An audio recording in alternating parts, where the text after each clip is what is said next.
censors, then we have the ability to put them on the defensive.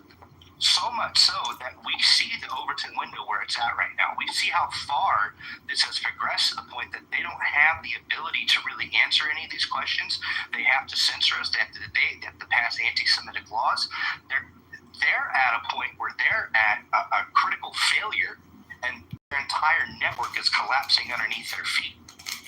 So I think we're going to see a change of power, and what we're really going to see, what I predict in the future, is because we're so sick of the Uniparty, we're so sick of the Jewish supremacy in AIPAC and how the American Jewish lobby has completely gutted the will of the people. We're going to see the rise of a radical leader, like history rhymes kind of radical leader, and it's going to be music to the people's ear. The only thing they can do is concede. And if I was a Jewish person, I would get the hell out of this country real fucking fast. Yankee, if I may ask, do you foresee that moving forward, the American political structure, there's going to be multiple parties? Like, everybody laughs at America because, we have only two parties. We have, the left and the right. We have the so-called Democrat and the Republican parties, as opposed to the rest of the world where there is like 5-6 parties moving forward. Do you foresee that this is going to collapse as far as, the binary political structure which they're trying to institute for the masses, for the, goyim moving forward? That it's going to change because this binary, left versus right, red versus blue dichotomy. It's just a very low IQ, manipulation of the public by the elites. And, this is 2025. We've moved past on that. Do you foresee that we're going to move past on that, and most of the public are going to demand a new political structure, or at least a new demand as far as, multiple parties moving forward in the American structure moving forward? Thank you for allowing me to speak. Thank you. Yeah, I think it has to change. I think that necessity will be the creation of what we're talking about right there. The Uniparty is something that can't continue in its current form. It's done nothing but lie to us. It's done nothing but empower the military-industrial complex and allow, big pharma and big agriculture and to run rampant with our health and medication. There's so many people awake to so many different issues that all will lead back to the Jewish question and the Jewish solution. I don't think that anyone's going to listen to a Republican or a Democrat. And let me give you some statistics to kind of back that up, too. During out of the nation's population that registered under those parties. Am I making sense? So, no, you're making 100%. The more the left and the right agree on a formative or a equilibrium as far as political structure is concerned, the more the individuals, the oligarchs, are losing the power. The more the left and the right agree, the more the oligarchs lose their power. To fix what we're going to do. What do you want? Like is that one Jew for every 9 Christians? It's not going to be one that's occupied by the these Zionists. It's Jewish Zionists. I don't see them able to support financially the candidate, considering that we have things like open secrets and seeing that where the money's going, how awake people are. Anyone that is saying that they're pro-Israel or I'm pro-Israel. Getting money. If you can send candidate Congressman, I don't think they're going to have $1,000 if you want. Now, do we see a third party coming up and changing the solution right now within the next 5 to 10 years? Maybe not. No, because they have passed a lot of election laws that prevent people third party solution for like voting our way out of this. Probably not. Sounds like the Zionist conspiracy theory. Yeah, definitely. It's not exactly a conspiracy theory, Don. What he just spoke is the truth as far as the American. Oh no, we know that guy's fucking. Coming to no Republican in the midterms. Right, John. Should we vote out Republican in the midterms, John, and hold Yeah, the you line? moron, low IQ Jew haters like yourselves. Oh, my God. Really cool. Just something you like to do for free time. Speaking He's of that, a lampshade. I'm a lampshade now. is the lampshade? You go ahead, Rob. No, look. I'm speechless, really. Keith. Jew haters. He didn't follow me. We came up here and they followed me. Oh, don't you boys know you just need to vote Republican? No, That's how we fix the problem. No, it's not about Jews. This is how Jews control the situation. They interject themselves in American history, in European history, and they try to make themselves be a spectacle. The prime, in theater, like they jump out, like, oh, I'm the fucking spectacle. Look at me, look at me. We don't fuck at you. The world revolves more than in the aspect of world Jewry. They place their soldiers or their individuals like Zelensky's and all these fucking Jews so that they can be instrumentally important. But we don't give a fuck about you Jews. World powers like America, Russia, China, Japan. We don't give a fuck about Israel, this tiny puny pimple. You know what? Look at how much they're struggling, World Goy. They just sent, 550, or they're picking out of 550 influencers to go, and they just sent a bunch, including that fucking nigger Brandon Tatum, Officer Tatum, who came back he just went to Israel, he comes back, and now he's talking about how much Jews are the best, and there's no genocide. If you go to, and I'm so embarrassed that he's watched videos a couple years ago, but he does a good job because he was a former cop, breaking down cop videos, but they literally sent, there was a picture of 5 of those motherfuckers that went there, and all those people came back, and within hours, they were tweeting 100% straight. So you don't know Nick Fuentes? No, I didn't for the longest. I've been out of the loop, brother, for Well, damn. God knows All how right. long. Well, a lot of people don't know Nick Fuentes. I'm not going to lie. A lot of people that think they're right wing or whatever, not saying you, but a lot of friends, I'm like, oh, you watch it, and they're like, I don't even know who Nick Fuentes is. One thing about Nick, right? One thing I got to give it to the kid, right? What I really like is that he is very intelligent about when he does say something, the way he says it, and it can be. Fuentes really is just unbelievable, but there's just these little talents. He's not like that intelligent. He's from Chicago. He's a Polak. Alrighty. Okay. Anyways, I just enjoy his when he talks, right? When he has debates, the comebacks, right? He has good comebacks, right? And then what is interesting, right? To Maggie's point, and to Victor real quick, and calling it Trump. God damn it. Hang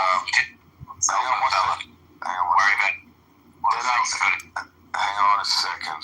Okay, now shut the fuck up. What I hate seeing, right, is that everybody was on team fucking. You pull yourself up, let's go for me. I'm upstairs already. Everybody was on team Fuentes until Candace. You're the only one I want to kick off you right now, because I love you. But anyways, it's just unbelievable to see, dude. After Fuentes, right, all this whole time. And now, right, it's because the anti-Semitism shit is rising. People are fucking waking up. The movement is growing like crazy, right? And it is because of also part of Nick Fuentes' team, the Kuipers, right? And then we have our team, and we have all Myrons. They have all these teams, right? But Nick Fuentes has his team. He has his voice, and they're scared of this because what did he do? Honestly, what did he do?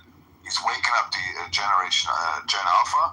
He's the Gen C's, right? And look where we're heading, right? And look at this message. He just creates Jew hate videos all day long. That's not educational. He's a low IQ schmuck.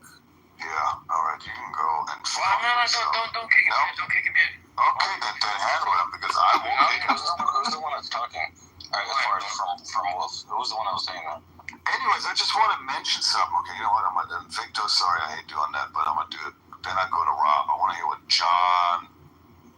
Kitover from Illinois has to say.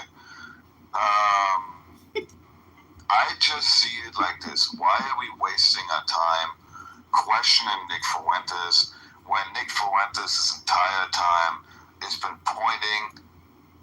I mean, the direction he's pointing everybody and what he's saying is just the fucking truth. You can't make this shit up.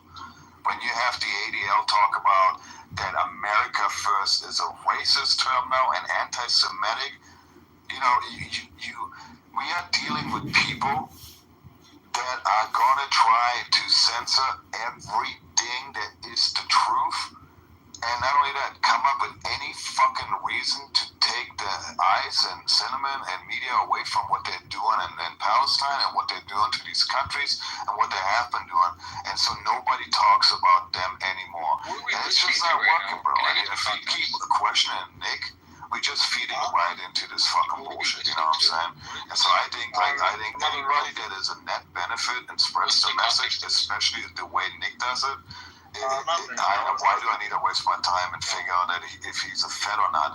We achieved something that a year and a half, 2-3 years ago was impossible to think about. This is an X-Space. This is Jewish question right here. Way more to question, and that there's way more to the truth that we ever knew before. And you know what, man? If it takes a kid like him, to be out there and speak the stuff he's speaking, and it's truth, and it has receipts, I don't really care. Right? He's a Polak from Cicero. Benefit, so. John, call and handle him. Alright, what's your problem with him, John? What, you just think he's a He Jew just hater creates or what? Jew hate videos. I've recorded dozens, hundreds of his stupid Jew hate videos. It's low IQ. It's low brow. It's for white trash. Okay, It's for low IQ people that don't read books, don't go to the gym. Alright, guys, chill for a second. Let me deal with it, alright? Okay? Yeah, because I can't. I got it, alright? You know, it's late at night and everything. Late for this old I'm man, just right? telling you, he's a Polak out of Cicero. He drinks Malort. Yeah, okay, listen, John, at the end of the day, right, you can say that it's Jew hatred or whatever, but he doesn't say anything about Jews that isn't true. So, whether or not it's hateful or not, I guess is your opinion. Maybe him talking about the actions that they do and talking about their sick culture seems hateful to you, but if it's what they do, then I don't know what to tell you. I get it, John. You're just like ad homing him, but like, do you have any actual counter arguments to his Jew stuff? Or you just like, oy vey, it's Jew hatred. I'm gonna kvetch about it being Jew hatred, even though it's all true. Well, he's a Catholic. They're all pedophiles. They fuck young children. They got $1 billion settlements, these Catholics. Yeah, now he's making a point. Oh, there we go. Listen, guys, relax. I got it, alright? Even the Catholic stuff. I know that this guy's retarded. Like, pedophilia rates in the Catholic Church are slightly lower than that of public schools, dude. Like, there's no sort of over-representation of fucking pedophilia in the Catholic Church. This is a... Really? I know a lot of faggot priests that fuck Control children. yourself, you retard. Yeah, how much you can control that? Zip it, you dog, alright? I just said. Schizophrenic nut job. He must be a Jew because that's what Jews are. 100%, bro. He's a psycho fucking cocksucker that thinks that, we have to fucking not worry about the American flag, right? That the American flag is okay to be burned, but don't touch the Israel flag, right, Megatron? Or don't be mad at fucking America First being now anti-Semitic or racist, right? Nobody cares. Those are not facts. That's not obvious truth that there's Jewish supremacy running this country. But you know what, bro? No, that's Jew hatred. That's Jew hatred, Wolf. You're hating on Jews. Oh, I'm such a hater. Oh my goodness. I mean, who are a foreign country telling us to fucking what? Wow. Bend over, yeah. I mean, I guess what is his name? Rep John Kitover, right? Kitover, the last name sounds Polish almost, right? So, yeah. Do a last name origin check real quick. Are you a Polish nigga? No. Why do we do that? I go with Funky. No, Luke. No, Alpha. No, Jose. No, much. I don't know. Go ahead and anybody who wants to go. First up, quick note, then we're going to go with whoever Wolf said. It's Eastern European. It looks like one of those names that Jews like to steal, alright? So, just saying. That's all I'm saying. Anyways, whoever was going. Yeah, there's definitely a Jew name that he's I've got a point. 100%. Let's go with based. Go ahead, Let's based. go with based. Yeah. So what I wanted to say was, Nick Fuentes, his message, he has a good message that he's spreading. He's spreading awareness. But if you look closely at how he jokes about things and the like how much he's joked about it, cat boys and little homosexual references, and even kind of co-signing pedophilia, where people around him that have been convicted of pedophilia, he hasn't ostracized and alienated. He hasn't disavowed them, and he's still close to them. So if you look closely, I mean, there's a lot of What was evidence the name of to that suggest black that guy on Nick Clubhouse? Fuentes is a closet homosexual. What do you think He about all the may pedophilia? even co-sign on Probably true. pedophilia, and he definitely co-signs on cat boys. And he's Yes, joked about it problematic enough to now motherfucker. this is a theme. Fucking age of Give me consent, Give me some bitch. names. Give me some fucking names. But don't you You're think not gonna that's make some okay? accusations like Yossi that. Well, Ali I got Alexander. the evidence. Ali Alexander. Kanye West. Pedophiles. I had a few more things to reference. No. Give some names then. Tom will tell stories. Let me finish my little spiel. I got a few names like a leader, but he led from the back, not the front. So he didn't engage in anything that he. We don't claim him to be a leader, brother. John, They Well, could obviously, you do sound like you are a definite. I don't know. Actually, you're just gonna go right now. You're definitely a Jew. I don't even know what we're doing here. You're a real Zio, a Jew, and I don't really want to hear you kvetching anymore. To be honest with you, I don't really. Like, as a 40-year-old, 50-year-old, I don't know how old you are, John guy. I think he left. Oh, he's gone. Yeah, whatever. It's just such a shallow argument and such an immature argument to, he's mean towards the Jews. It sounds like, your typical boomer grandma that just watches Fox all day. And That guy was a Jew. He was Well, not only that. Those are literally and that is still the mega guy that is still out there that is still asleep. I'm telling you, that's serious. Yeah, and he was here to totally stir the pot. Base, if you call it, if you don't mind, Base, can you like tag those things in the whatever the hell they call it, the purple pill, the comment section? Yeah, I was gonna say that.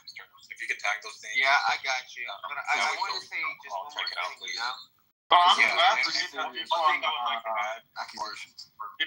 on X are waking up. The thing I was saying, I always try to put things on a grading scale. If we can all agree on I know you love the passing Jews grade, because if you will, whatever percentage. I think the whatever Jews that are one is, of the biggest then thinkers in that's the good. world. That's a good start, Not gonna lie. right? So, like I said, I don't know who the hell this guy is. I've just heard a lot of people talking about him. You and Machi, if you wouldn't mind doing me a solid and just kind of like tag me in some things that you've been following on him.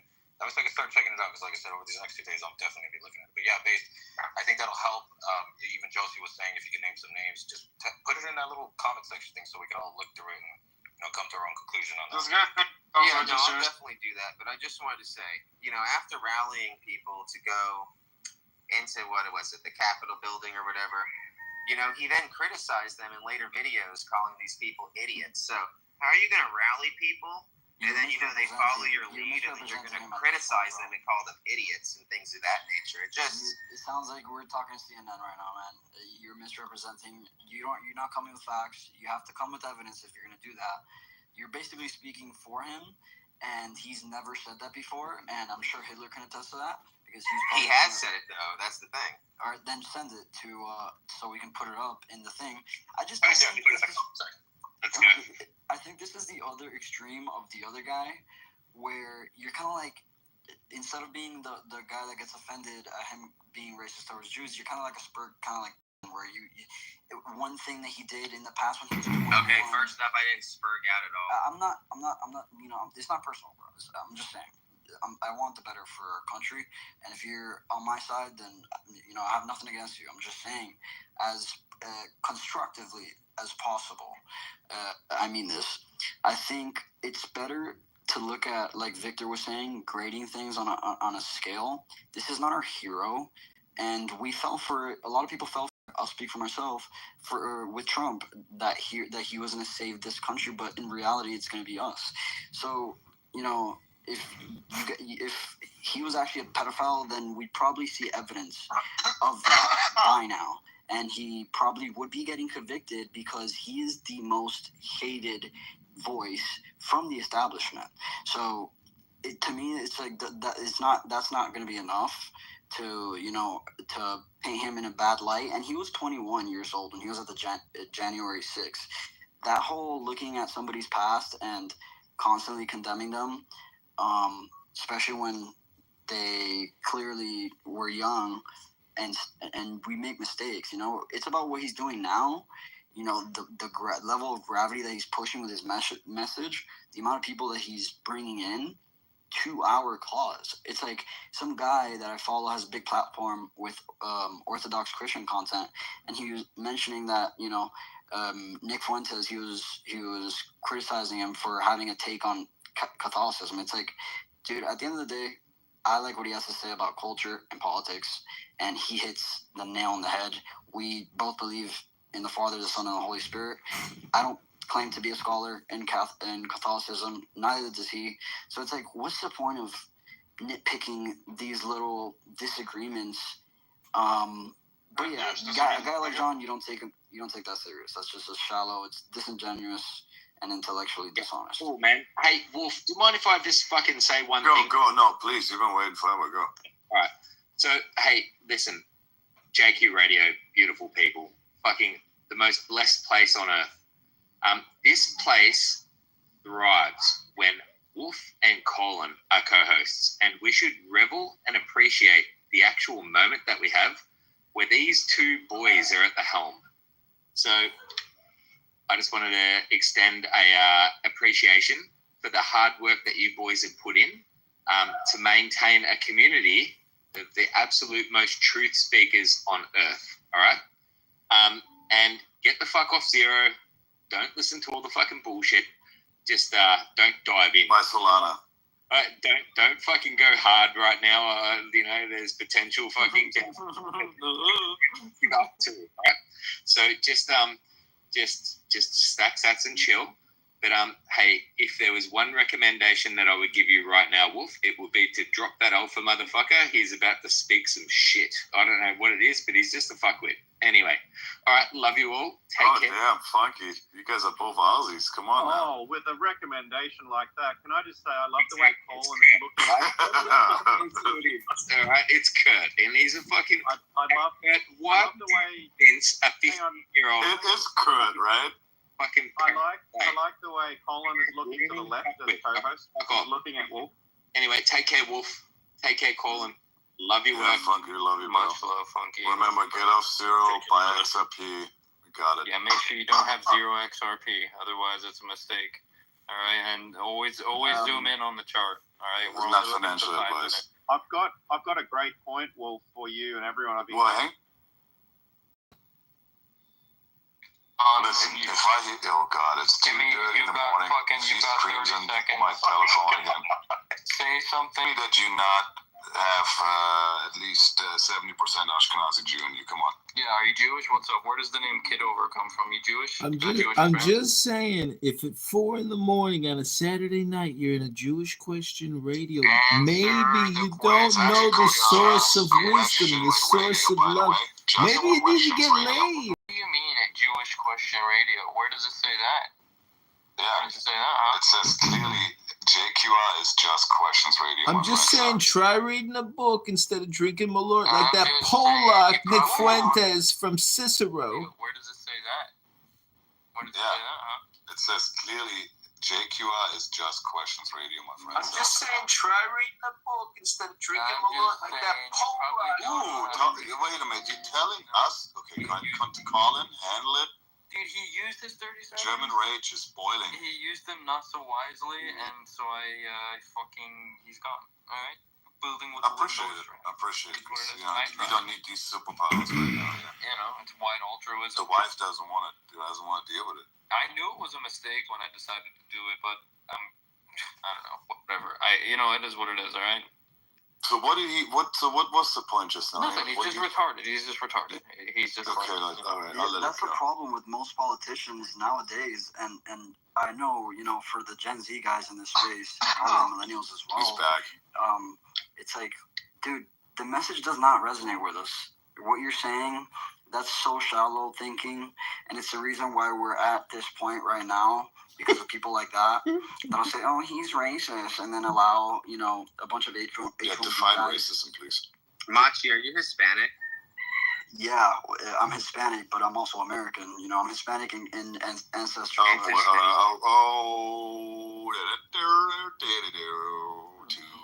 Baby, here we go, baby. Just don't let me just mute him. Goodness. Here we go. All right. I mean, you know, listen, it's late night. You guys can talk about whatever you want. You want to be like, fuck you, you're not American? Let's get into it. We can do it. Let's do it. All right. Who's brown? Who's not brown? Who makes the best quesadillas? I got your back, Machi. Always gonna. Okay, that's my comedy show with JQR. I was trying. Right up your alley. Sound like a bunch of losers from Clown House. Greek Orthodox Christian Fire. I can CFA portfolio manager bench. Wasting all his time. Talking all this shit all the time. Fucking fire. Fucking fire in there. Motherfucking fire. Who's wasting whose time, nigga?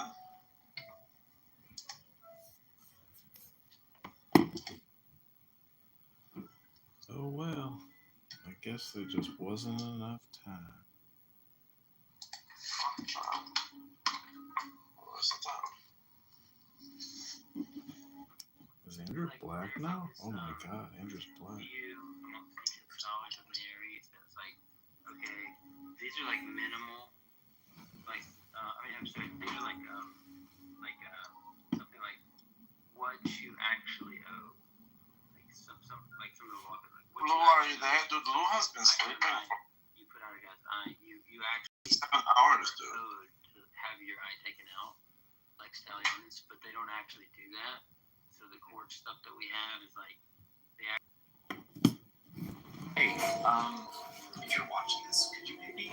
Why am I so short? I'm so tired.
We're all sons of Virginia here. I'm Major out there commanding the cannon. As James Deere touched in his class at West Point before Virginia seceded. And their boy over there with the color guard, that's Private Robert Tyler Jones. His grandfather, President of the United States. There are boys here from Norfolk, small hamlets along James River, Shenandoah Valley. Mostly they're all veteran soldiers now. The cowards and shirtless from Longhorn. Every man here knows his duty. They would make this charge even without an officer to lead them. They know that this day's work will be desperate and deadly. They know for many of them this will be their last charge. But not one of them needs to be told what is expected of him. They're all willing to make the supreme sacrifice. We're all here. You may tell them when you return to your country that all Virginia was here on this day. We're all. Are you still paying?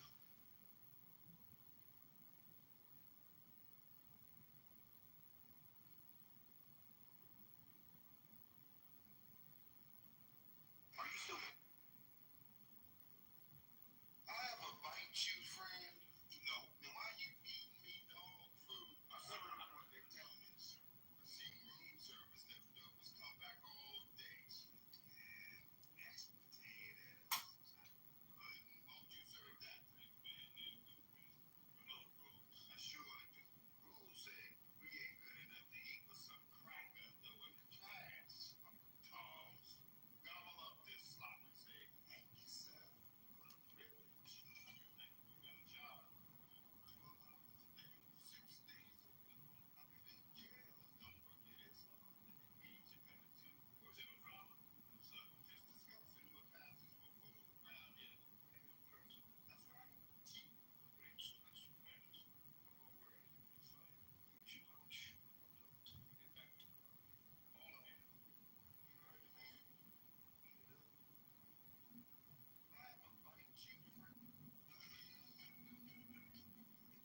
That's absolute honesty. Lies. And he, till this very day, like, I understand there are Catholics, evangelicals. I don't like a lot of evangelicals, I'll be very honest, but like, and I understand all the debates and the hatred and all that stuff, but the fact that he also told me this one little bit of detail. He said, if something is truth, absolutely no contradictions in it. When you find that to be the case, follow it, start following it blindly, and then start learning upon what it's teaching, because at least you know it's being truthful and it's teaching you something. And that's when I was going into the Quran, I looked at its historical narrative, because I'm a history geek. I started looking at the ways, the prophecies, how they were told, and the point where I said, like, okay, this is a religion that you follow, was, and I don't think a lot of Muslims hit on this, but this is probably the most fascinating thing about the Quran. In the story of Moses, there is the verses where God is talking about how this Pharaoh will not be missed, right? And it was a very weird kind of like detail that was added. And I was trying to go into hieroglyphs because I love reading into hieroglyphs and what it is, because again, Judaism, Christianity, and Islam all talk about the sparrow, right? And I'm not joking when I say this. If you put the Quran next to the hieroglyphs I was reading, I forget exactly which section it was as if the Quran and the hieroglyphs were having a conversation, where the Pharaoh was saying, once I ascend up into the heavens as a god, I will be missed. And then the Quran says, you believe you will be missed, but no, you will never be missed. In fact, I'll make an example out of you, right? And that freaked me out so much. And I was just like, you can't make that up. You genuinely could not make that up. And I was just like, I have to believe this thing. So that's, from that day I became a Muslim. I don't specifically say that day I became a Muslim. I feel like when I started worshiping God, and a lot of Muslims point this out to me, the moment you accept there to be a God and you want to follow him truthfully, you're a Muslim. So I say I've been a Muslim for like, 7-8 years at this point, but truthfully speaking, I only became a Muslim around like 2020.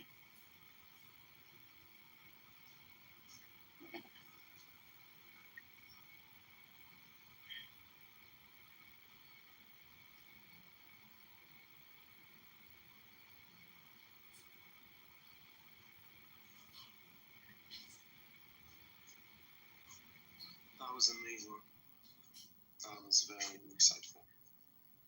It's really nice to understand like the perspective from someone who was an atheist, especially if someone who was against religions.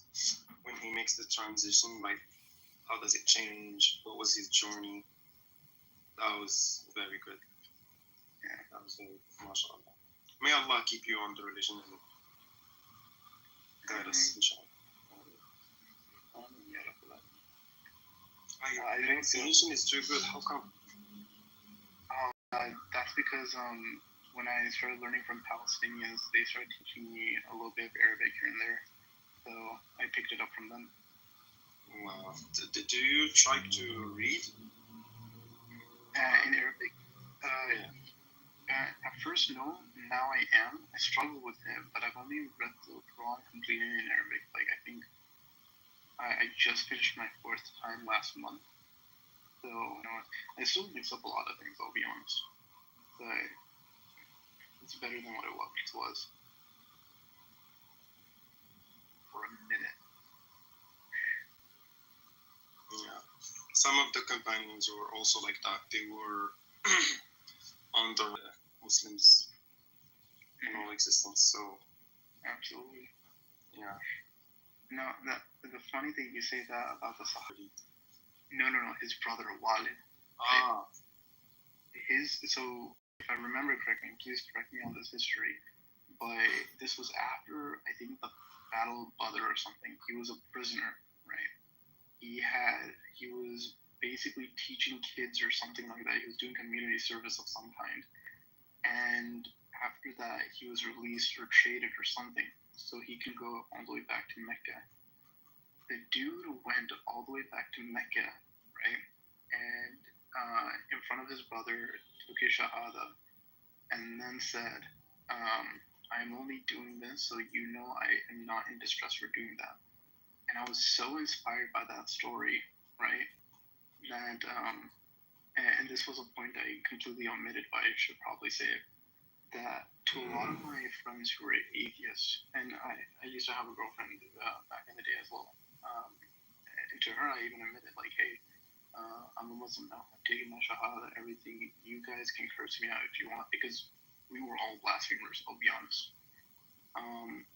When I made that same point, like Walid did, right? My best friend of 9 or 10 years, he looked at, he went through Ramadan with me and became a Muslim at the end of Ramadan. I think it was like the day that Eid was happening. He became a Muslim then. My girlfriend at the time, she became Muslim around the same time as well, and like we broke it off and all that stuff or whatever. We realized it's not right to do. We want to do it properly. Now she is, alhamdulillah, having her life the way she should. And a lot of my friends who were Christians and atheists, they became Muslims as well. But interestingly enough, not a single one of my Jewish friends wanted to become Muslims. So my Christian and atheist friends that wanted to become Muslims, not my Jewish friends. That's also very true, yeah. The Jews usually, it's really weird with them because they don't practice their religion, discuss or debate or try to convert or even do the da'wah. Like they're not interested in bringing people to Judaism. Matter of fact, some of them say that no, you have to be a Jew by lineage in order to be a Jew. So it's really fascinating. Like, yeah, I completely believe that. But would you like, for example, your girlfriend, like, do you think she would have came to Islam if it wasn't for you, or she did because you faced her with it and then she was exposed to it? So I don't ever want to say I am the catalyst for why someone became a Muslim. I feel like that is dishonest on how Allah kind of like guides a person, because again, I was a blasphemer and it just happened to be that when speaking about Israel and Palestine, that I also found as well. But I feel with her, because she was such an honest person, she would have figured it out eventually if I was never there in the picture. Because if I understand people specifically, if you are a honest person, you will naturally come to the position that, like, you know, hey, Islam's not lying about anything, so why would I walk away from it, right? But if you have any kind of like, if someone's lied to you or has been dishonest with you, or you're just naturally a dishonest person, I don't think those people will ever become Muslims unless I'm wrong. But yeah, like many of my Christian friends, for example, I know for a fact they needed to talk to a Muslim because they're tired of hang up. And I don't know why this was a thing here in Texas, but a lot of people think that we Muslims hate Jesus. And I literally had to open up a Quran in English in front of them and just point to the verse where it literally says that Jesus was like, where Jesus and his disciples, the disciples talked about being being Muslims, right? I said, like, this is clear verses where Jesus is being honored and he was doing the message like the people from before, and what Muhammad was preaching as well. Peace and blessings be upon all of them. And they kind of started questioning a lot of things because they thought for the longest time, hey, they hate Jesus, but if they're revering Jesus, calling him the Messiah and all that stuff, let's look into it. And then they became Muslims off of that.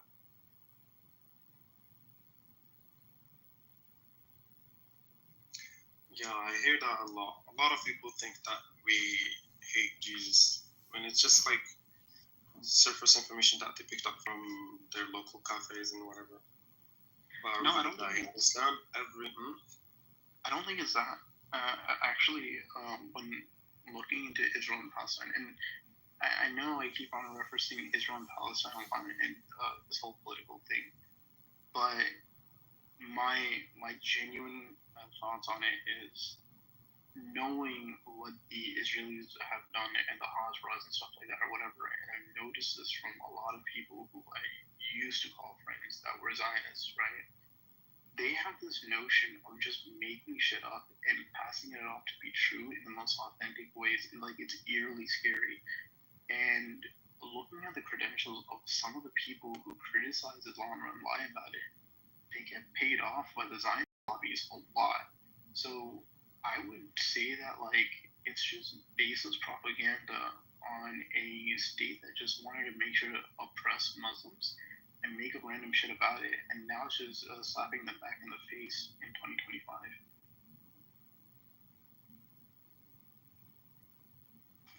Mashallah. Alhamdulillah, I'm really happy to hear that you embraced this. Sorry, I just wanted to say salam alaikum to Giz, as we've not spoke to her yet and just said hello. So, no, it's fine, honestly, and we appreciate you and we welcome you. But yeah, thank you so much. Really appreciate hearing you. No problem. Salam alaikum, Giz. How are you?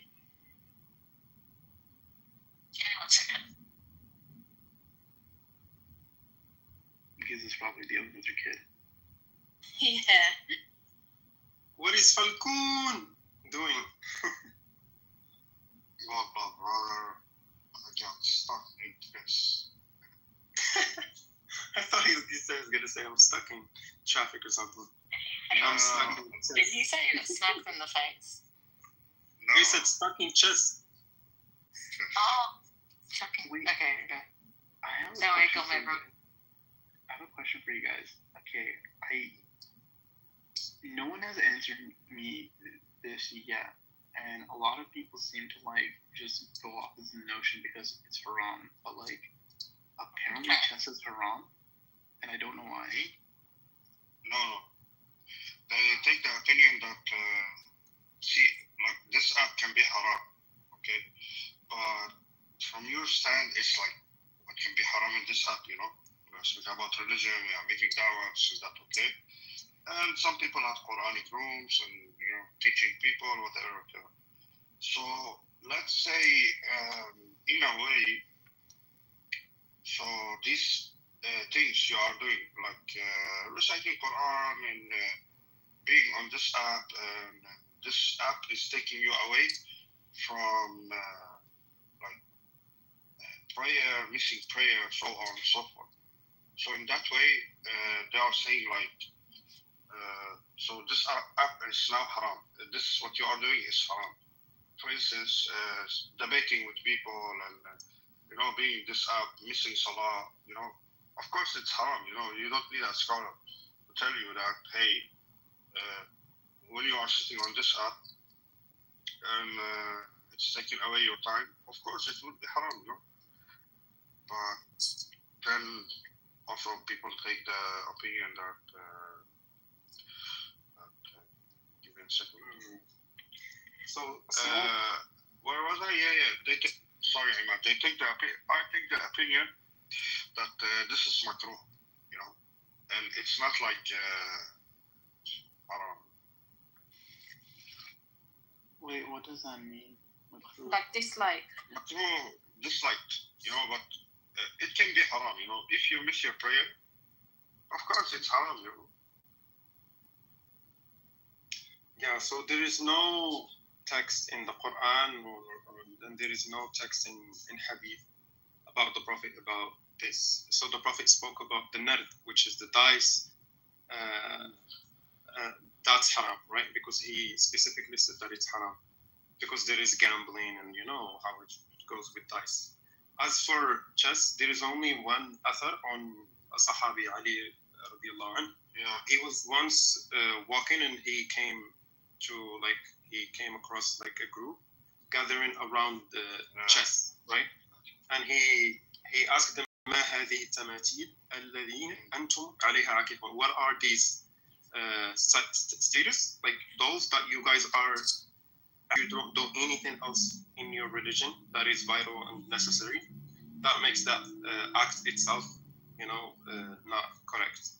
Other than that, I think the only thing that you can say about chess is that it contains like these like crosses, maybe like the status of like horses.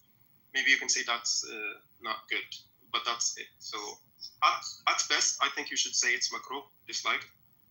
I think it's also okay to say it's allowed. There is no process. What about shooting It's just a dice? game. What about shooting dice? No, dice is haram. The Prophet said that it's not allowed. Why? What's the reasoning behind it? If it's just like any other game. Yeah, but dice No, is it's like dice. Dice is about luck and gambling. Dice is more about luck, and it can easy. Like for instance, let's say when you are playing dice, because I have seen a lot of people playing dice. So when they play dice, they would say, "Oh, please give me a 6, give me a 4," and somehow you think that you made it happen. Like. Yeah, but it's not for any money, and It's mainly money. it has luck. It is for money. It has luck. It is for money. No. I It said is for if money. you play for without. No. Some games you're using dice, it doesn't have. Yeah, but containing luck is still, Like Ludo. yeah, but still you are shooting with dice. Yeah. Yeah, but I think that can be applied everywhere. You hope like okay, No. the price of stock goes up. You hope for whatever. It doesn't mean you have any powers. So it was understood that the dice is associated with luck, gambling, all of these bad stuff that are necessarily haram, right? So because the Prophet said that it's haram explicitly by words, khalas, there is no exceptions. That thing becomes haram, period. Because the Prophet did not specify if it's for because it's gambling, or if you don't do it with gambling, then it's okay. No, he didn't say that. He just made a general statement that dice is haram. Yeah. Let me fetch it. I think it's sahih.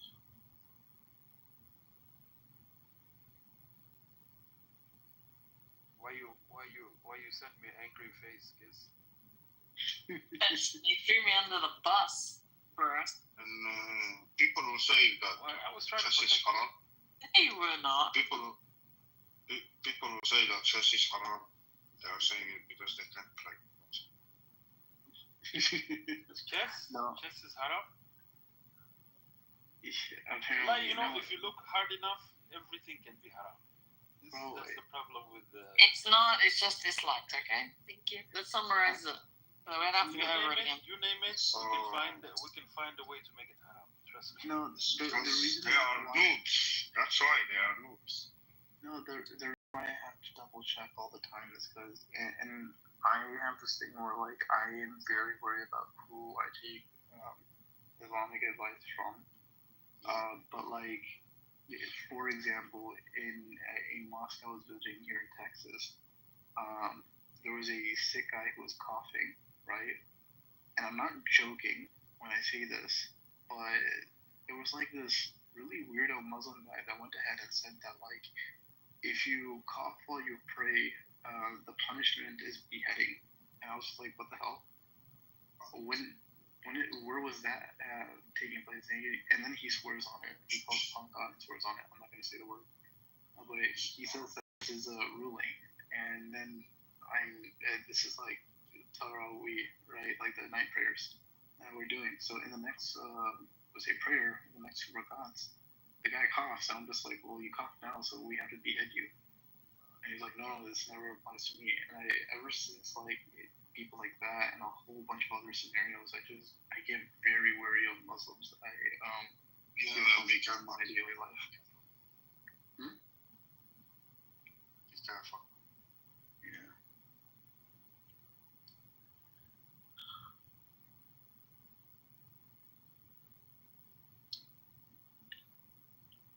Yeah, I think people hate on chess just because they're bad. They don't have reflexes or intellectual ability to play. They don't know how to move the pieces. They don't know how to be strategic, how to, they're too dumb. So we might as well just do tahrim on it.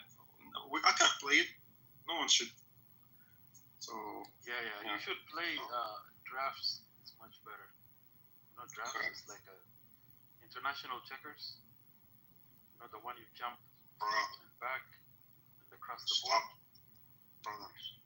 What? What do you Checkers mean? is Do you know which game I'm talking about, Falcon?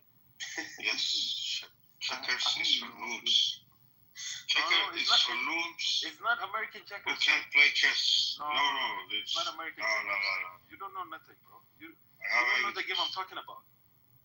I know what game you're talking about. You do? Yes, you zigzag. You zigzag. When you're gonna eat, someone, you zigzag. No, that's even in normal checkers, but this one, it's like you eat front, back, and then when you become a king, Well, then you're playing the Arabic jump one. across. If you can take forward. Wait, this not. It's much more fun, trust me, than chess and checkers, man. Yes. But man, you're right, Falcon. Chess is too stressful. I don't like chess. Yeah, that's why Imad said, and I take his opinion, and there is a ijma. You are noobs. So it's normal. No, I didn't practice chess. It's too. I can do it, but it's not too. Matter of fact, I challenge you to a game. This is called. What game? And I will teach you chess. Bro. I'll send you the link right now. You're gonna see you with your big mouth. You wanna play in Lichess? I'm gonna send you the game now. Okay. In front of you. Okay, brother. Let's go. Imad. So I'm trying to read this in Arabic, but I'm guessing the dice part has to be La Hira bin Dashir, right? Dashiri. Yes. So yes. Yeah. No. Mm-hmm. But if I remember correctly, this isn't. Dashiri doesn't mean dice specifically. It means gambling, right?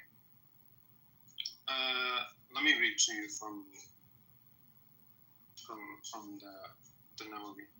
So the hadith says, روى مسلم عن بريدة أن النبي صلى الله عليه وسلم قال من لعب بالنردشير فكأنما سبق يده في لحم الخنزير ودمه.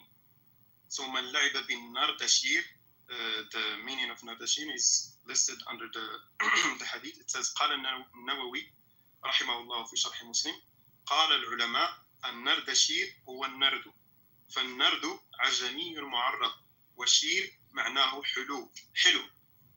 Like for example, he is saying that the nard is not an Arabic word, and shir is added from Arabic, and it means good, like something that's good. But you can verify this elsewhere. This is just what I'm reading about the definition nardashir. And there is the other hadith that I listed that says من لعب بالنرد فقد عصي الله ورسوله. Whoever plays with nard, he disobeyed Allah and His Messenger. This is another hadith. Mm-hmm. That one is more. Because my Palestinian friends, whenever they refer to like gambling, they say not the shir or something. Really? Yeah. We need to Google it. Google the meaning of this.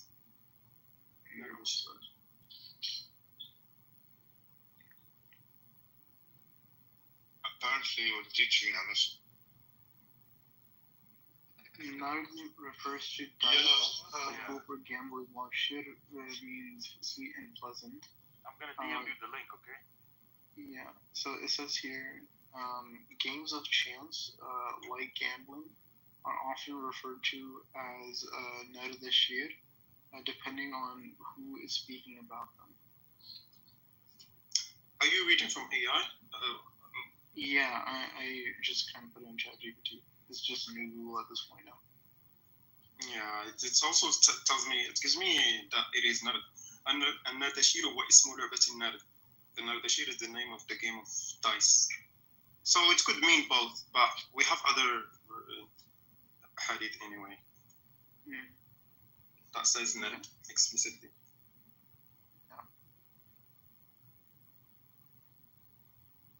Did you heard of the tournament. What tournament? No. Africa is going to teach me a lesson in chess. Africa is a big no. He doesn't know how to play chess. Wallahi, you and the headless too, man. Okay, send the link, man. Send the link, bro. Wait, Africa plays chess? A'udhu billah. No, he's gonna teach me a lesson just because I bully him in checkers or something. I don't know.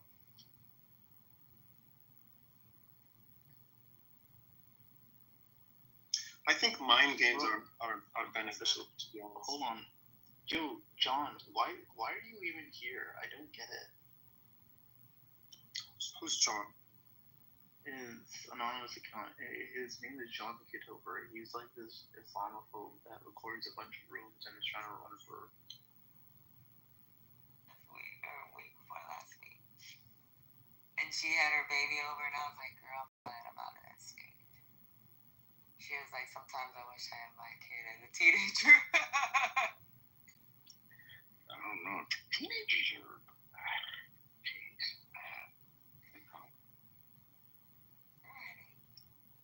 I think I was lucky that mine wasn't comfortable.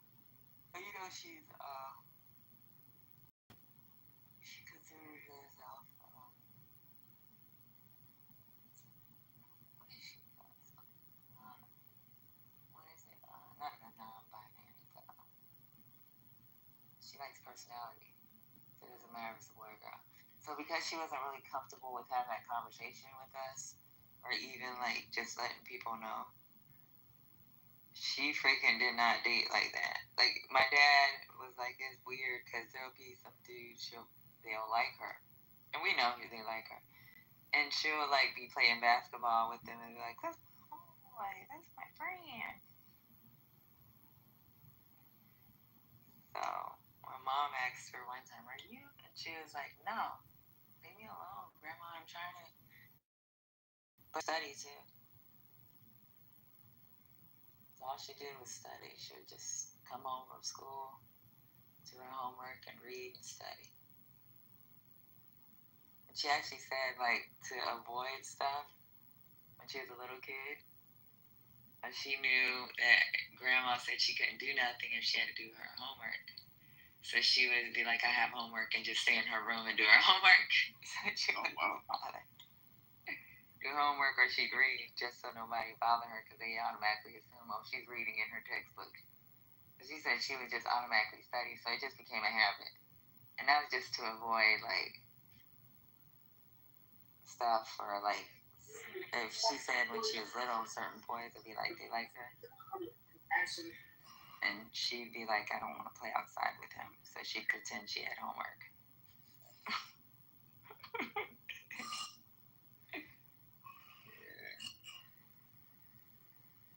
Hey, who is this? Kalichi? You okay? Yeah, hi, good morning. I'm sorry, I didn't know my mic was open. Apologies. Hope you guys are good. I just saw the topic and I really love the topic. I saw Putin just like played with Trump. Oh, yes. Trump was like someone unprepared going into war. They just played with him like a toy. But then again, Trump like has a complex when it comes to Putin, because he looks up to Putin. Putin is like he would like to run America the way Putin runs Russia, like unchallenged, as dictator, whatever you want to call him. No, he does what he wants when he wants. No one can challenge him. And that's what he would like to do. But obviously, he can't run America like that. So he looks up to Putin. So I don't know why anybody thought that was going to go different. But and Putin is a lot more experienced at this than Trump. Putin has been at this for a long time. Trump doesn't have what it takes to go up against Putin. That was a really, really shitty, whatever it was. What did they call it? But you know, like, Trump is easy to play with, so Putin's really not playing chess. He's actually like playing go fish with him, because the only thing he has to do is stroke his ego. Exactly. And let's not forget, Putin is an ex-KGB, that's like ex-Russian intelligence from back in the day. not Russian, I said USSR. So Putin knows what he's doing. He actually knows what he's doing. So Trump should not be president. Trump used to be cool, though. Trump's liked it.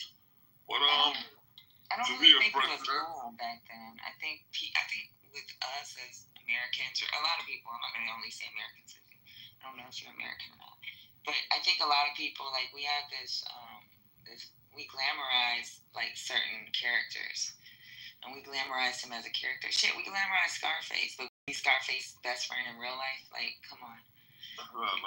Yeah, but Stevie, Trump was a TV, but when I say he was cool, I mean, he used to have cameos in what? Remember the old Fresh Prince of Bel-Air? Because I heard there's a new one. I've not watched that, but the old Fresh Prince of Bel-Air show, I mean, Trump had a few cameos. You know, Trump was cool. He was cool. I remember when he cameoed in Fresh Prince, one episode where they said they blamed him for something. Who's that? Some idiot. Some idiot. So there was an episode where Trump cameoed when they blamed him for some financial thing. So someone's like, well, he wasn't even there. He shot there. Trump went like, yeah, I always get the blame for everything. Trump was a cool dude. He was cool. I don't think so. I know growing up in New York, we already, like, I think his history in New York wasn't the greatest. Yeah, I know. Talking of, like, you know, the slumlord and all that shit, it wasn't a bad. But I mean, Trump sure he was ever cool. I'm not sure he was ever cool. I think Trump was cool in the 80s. No, but he was the slumlord and all that. So he did against black people, like his properties and shit. I get that, but I mean, like, he used to be like, there were cool lines on TV and shit like that, you know. So I think in pop culture, yeah, they made him something, only because he is somewhat of a villain. Like, there's some of the stuff that he's done, right? So, like, what he did to the Polish people that built freaking Trump Towers, how he shitted on people that built Taj Mahal, how he fucking did the Central Park 5, how he ran his housing with his father. I mean, even the rich of New York, you know, like we were talking about, they always bring up him being a Democrat. He was never a Democrat. He was a Democrat on paper. Yeah, Trump he was an independent. I remember he was an independent. Yeah, but he has said he was a Democrat, but I think it was. That's my God. He has said he was a Democrat, but I think it was to get into those elite circles. So, like, New York is really weird when it comes to their circles, right? Yeah.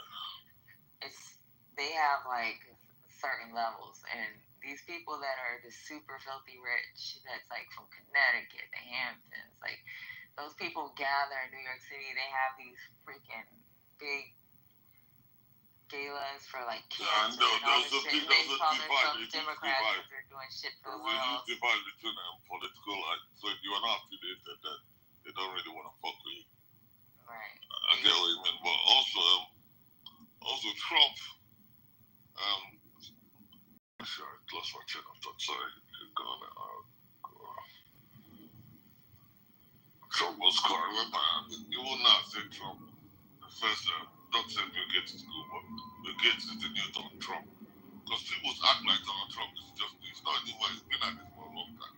I don't think he should have been president. I don't think he should be president, but Trump has been a name, like his name has been ringing for a long time, so it's not some new person on the scene. Yeah, but let me see. Well, the rumors that Trump is a Russian asset as well. Let's not forget that. Trump is a Russian asset. So it might be, all of this might be Putin's direct, you know, maybe orders from Putin. Who knows? Even if it's not direct orders from Putin, it went Putin's way anyway. So Putin is playing with Trump anyway. But this might just be an order from Putin, because I know there are rumors, but there's rumors that Trump is a Putin asset. So it's a Russian asset rather. So who knows, you know? Maybe that's how they were able to, like, even interfere in the 2016 American elections. So, from my understanding, what came from this summit, right? So, I'm reading this article now, and it says after returning from Alaska on Saturday, Putin told top officials assembled in Kremlin that his summit with Donald Trump had brought us closer to necessary solutions. These solutions, Putin stressed, involve Ukraine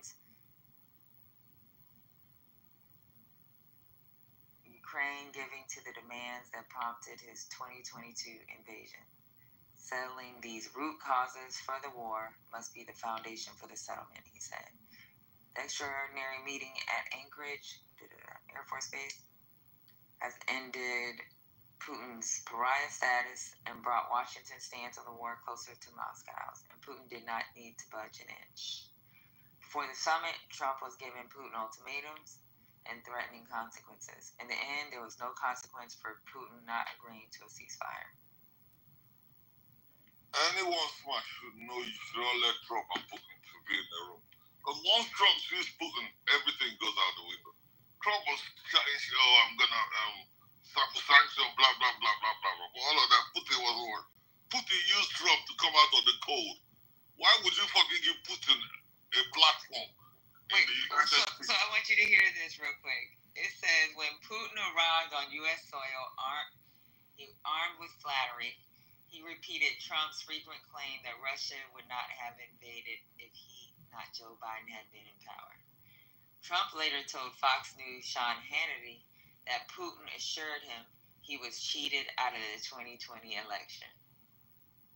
Yeah, you see, so even when Trump saw Putin last time he was president, Trump went against his own intelligence agency's advice and their research that he said Putin told him, assured him that they did not interfere or whatever. And Trump chose to believe Putin over the FBI, the CIA, and all the other letter-name agents. So Trump is like, he worships Putin. I really believe that. I think he just looks at Putin and Putin is everything he wants to be. He would love to rule America, and I hope he's like Putin. It's crazy. This fool is crazy. Imagine a kid looking up to like someone you want to be, someone that's everything you want to be. That's the feeling Trump gets whenever he's in the room with Putin. Why would you even put him there, Putin? Forget who he is, man. You know, he gave Putin our intelligence during that Helsinki summit. He gave him the intelligence that we had on this, like the Russia hoax stuff. I guess it was to clean his shit up. I don't know what it was for, but he gave him the intelligence behind what was going on. And why did he insist to meet Putin alone? He told everyone else to leave the room. Why did he insist on meeting Putin alone last time? The last thing when he was president, he chose to meet Putin alone without anybody, but alone in the room with Putin. That's crazy. Yeah, well, Putin is better at this. Just even without dissing Trump, Putin is better at this than Trump. He's been doing it for such a long time. There are a handful of people that are as good as Putin in the world when it comes to this shit. So I'm not even blaming. Well, it's Trump's fault because he chose to do this, but no one else. I mean, I don't see Obama wouldn't have said Obama would probably chill and listen, and probably not just run his mouth. But Putin would still get a word over on Obama. So it's Trump's fault because he chose to do this. But when we're talking about experience-wise, like this diplomacy and this skill you need to to get shit out of people and how to smooth people and all that. Putin has been at this a lot longer than most people, so for that one I can't blame Trump because Trump was never gonna come on top. He was never gonna come out on top of Putin. But he put himself in that position. That's the only reason I can blame him for. He put him, and since he was as smart as he thinks he is, he would never even choose to meet Putin for what? Why would he's gonna get one over you by 100%? I'm smart enough to know to avoid certain situations, I'm a smart guy, it doesn't mean I want to be in every situation. Because I'm smart, there are certain situations I know will favor me. I'm not gonna be in that, I'm gonna avoid such situations, So I do have a clip. Hold on. Let me get through this commercial and I'll play the clip.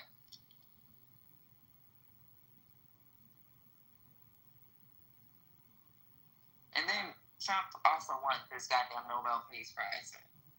Oh, he desperately wants that Peace Prize. Really? They gave Obama for just being the president, so why not? That was probably the worst Nobel award Obama. For what? Obama did more evil than anyone than Trump in office, so why is he getting the Nobel Peace Prize? He did more evil than Trump? Sorry? Yes, he probably did. So I shouldn't really.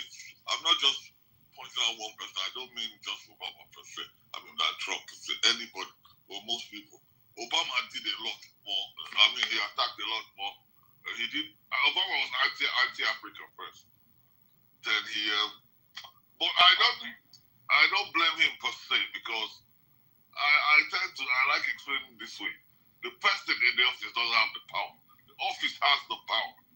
So people think you can just get in that office and do what you like, but that's not how it works. Until you get there, you think, oh, I'm going to be president. You can't do shit. Unless, the only person... Trump is doing shit, so... Yeah, exactly. I was just about to say, the only person that can go against that shit is Trump. And Trump is not your normal politician. There's never been any politician like Trump before Trump. Because that office has the power, not the person. Maybe Trump was slightly different because Trump has power already. He had the power before he got into the office. Because he was Donald Trump. He had the power already before he got into the office. So I'm gonna play this clip real quick. It's not that long. Peace deal instead of a ceasefire.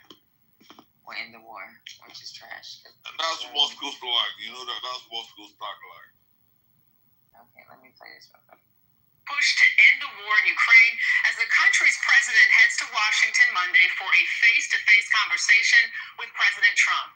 In a major reversal, the president returned to Washington today, dropping his ceasefire demand for the Ukraine war and telling allies that Russian President Vladimir Putin wants territory for a permanent deal. Russia invaded Ukraine nearly 4 years ago, seizing large areas of the country. 400,000 Ukrainians have been killed or wounded, along with nearly 1 million Russian soldiers. CBS's Torian Small is at the White House tonight and leads us off. Torian, good evening. Good evening, Jerika. Tonight, the president is reversing course, saying he's no longer seeking an urgent ceasefire in Ukraine, but now agrees with Russian President Vladimir Putin that pursuing a peace deal is the best way to end the war. President Trump hit the greens one day after rolling out the red carpet in Alaska for Russian President Vladimir Putin. The moment marked an end to years of isolation for Putin on the world stage. It is apparent that sooner or later we have to amend the situation to move on from the confrontation to dialogue. Following the nearly 2.5-hour-long closed-door talk with the Russian president, Trump touted progress. There were many, many points that we agreed on, most of them, I would say, a couple of big ones that we haven't quite got there. But ended their joint appearance after 12 minutes. Next time in Moscow. Without questions or any specifics. Zelensky on social media encouraged the U.S. to strengthen sanctions on Russia if Putin doesn't commit to a meeting between the three leaders. Speaking to Fox News, Trump says the next move is Zelensky's. Now it's really up to President Zelensky to get it done. Sam Vinograd is a CBS News national security contributor. And there are certainly concerns that heading into the Oval Office meeting between Trump and Zelensky on Monday, that Trump will try to bully President Zelensky into accepting the contours of the deal that he hammered out with President Putin. CBS News has learned President Zelensky has been receiving a lot of coaching on how to interact with President Trump since their disastrous Oval Office meeting in February. Jerika? Torian Small reporting from the White House. Thank you. If you don't need anything, and you can spend it on people who actually need help. 220. Wow. Putin playing Trump like a puppet on the screen. That's crazy. Zelensky knew what was going to happen. European leaders. Yeah, Zelensky knew. Everybody knew about Trump.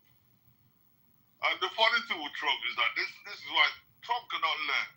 He cannot learn from his mistakes. And when you can't learn from your mistakes, you're bound to, repeat beat them. Because Trump is going to come out and lose, obviously. I don't know if he knows what he does, but everyone is going to see that you lost and you're going to come out and say, there are a lot of good points, we made a lot of progress, yada, yada, yada. I really don't know if Trump doesn't understand, you know. I really don't know if he's, or if he's doing, if it was any other human being on earth, I'll say, surely you know, you're just pretending. But I don't know with Trump because he's done it so much. I'm not sure if he understands, you know, if he has a normal, so-called normal comprehension of things. Because something that is obvious to any, even a 10-year-old who know Trump will come out and say, nah, this went well, and you know. At least for now. So from his perspective, that still may be a win. He can't change it. Everybody saw that he lost. He can't just say he won. I guess, actually, maybe I might be the wrong one here because Trump understands Americans. Even like, this is why when it comes, he's a TV personality, so he understands. I think he's a demagogue. He actually knows what he's doing.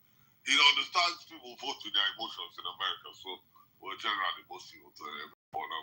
Trump understands the American voters probably to a point that no one else does. As a TV personality, and everybody, America, you guys love, everybody wants to be on TV. For some reason, I don't know. So Trump knows how to play this shit. Even whenever he had debates with Kamala, Biden, whatever, they try to chat some politicians and he just starts insulting them. And that's more interesting TV. That's better TV than some boring politicians nobody wants to hear. So Trump's always comes out on top because I think he's comfortable in front of the camera. He's probably been in front of the camera all his life, so he's really, really good. I don't think he's good at all. I just think that American people are so low brow. At least from certain parts of the country. Like I don't even think people do research anymore on who they're voting for. So I don't. Well, I mean, he really was just trying to distract from Epstein, though. So, I mean, if that's. Isn't it ironic that this is the age of information? You can just type in anything you want on your phone and you find out any information, and this is when people don't do research anymore. You don't even need to do research. You go on social media, you see all the shit you need to know, you know. And yes, people before you get to the booth, use your phone. Google's at your fingertips. But remember how they say smart technology dumb people, right? Because the easier technology makes our life, the harder basic things that 10 years ago would have been like basic. Now it's a troll. Every little thing, these kids are microwave generation, you know, Google kids. Everything. I mean, I remember once I was talking to my sister, and so my son and her daughter were there. We're talking about a dictionary. And they said, what? You're telling me there's a book that contains all the meanings of words? Yes, there's a book. They say, how big is that book? I understood it from their position because think about it.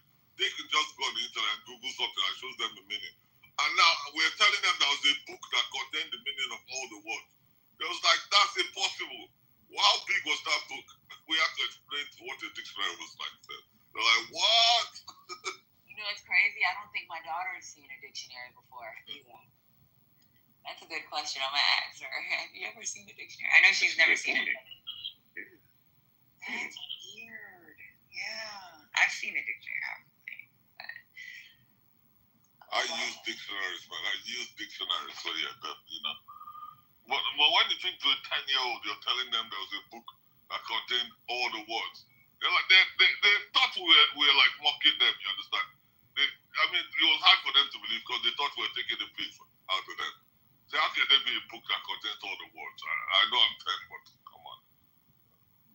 It was really fun. I told her about encyclopedias, how we had to I had Encyclopedia Britannica and World Book. Y'all heard of those? Yeah. So my mom would order it. My mom was a teacher too, so we had to get it. I think my first was World Book, and then she went to Britannica. I said, Dad, what is your evidence? I brought to show him a dictionary.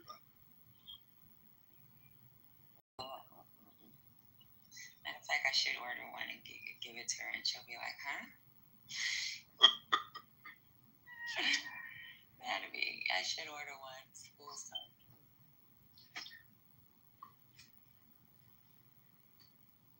Daughter goes back to school. I'm gonna be by myself. Oh. What's your major?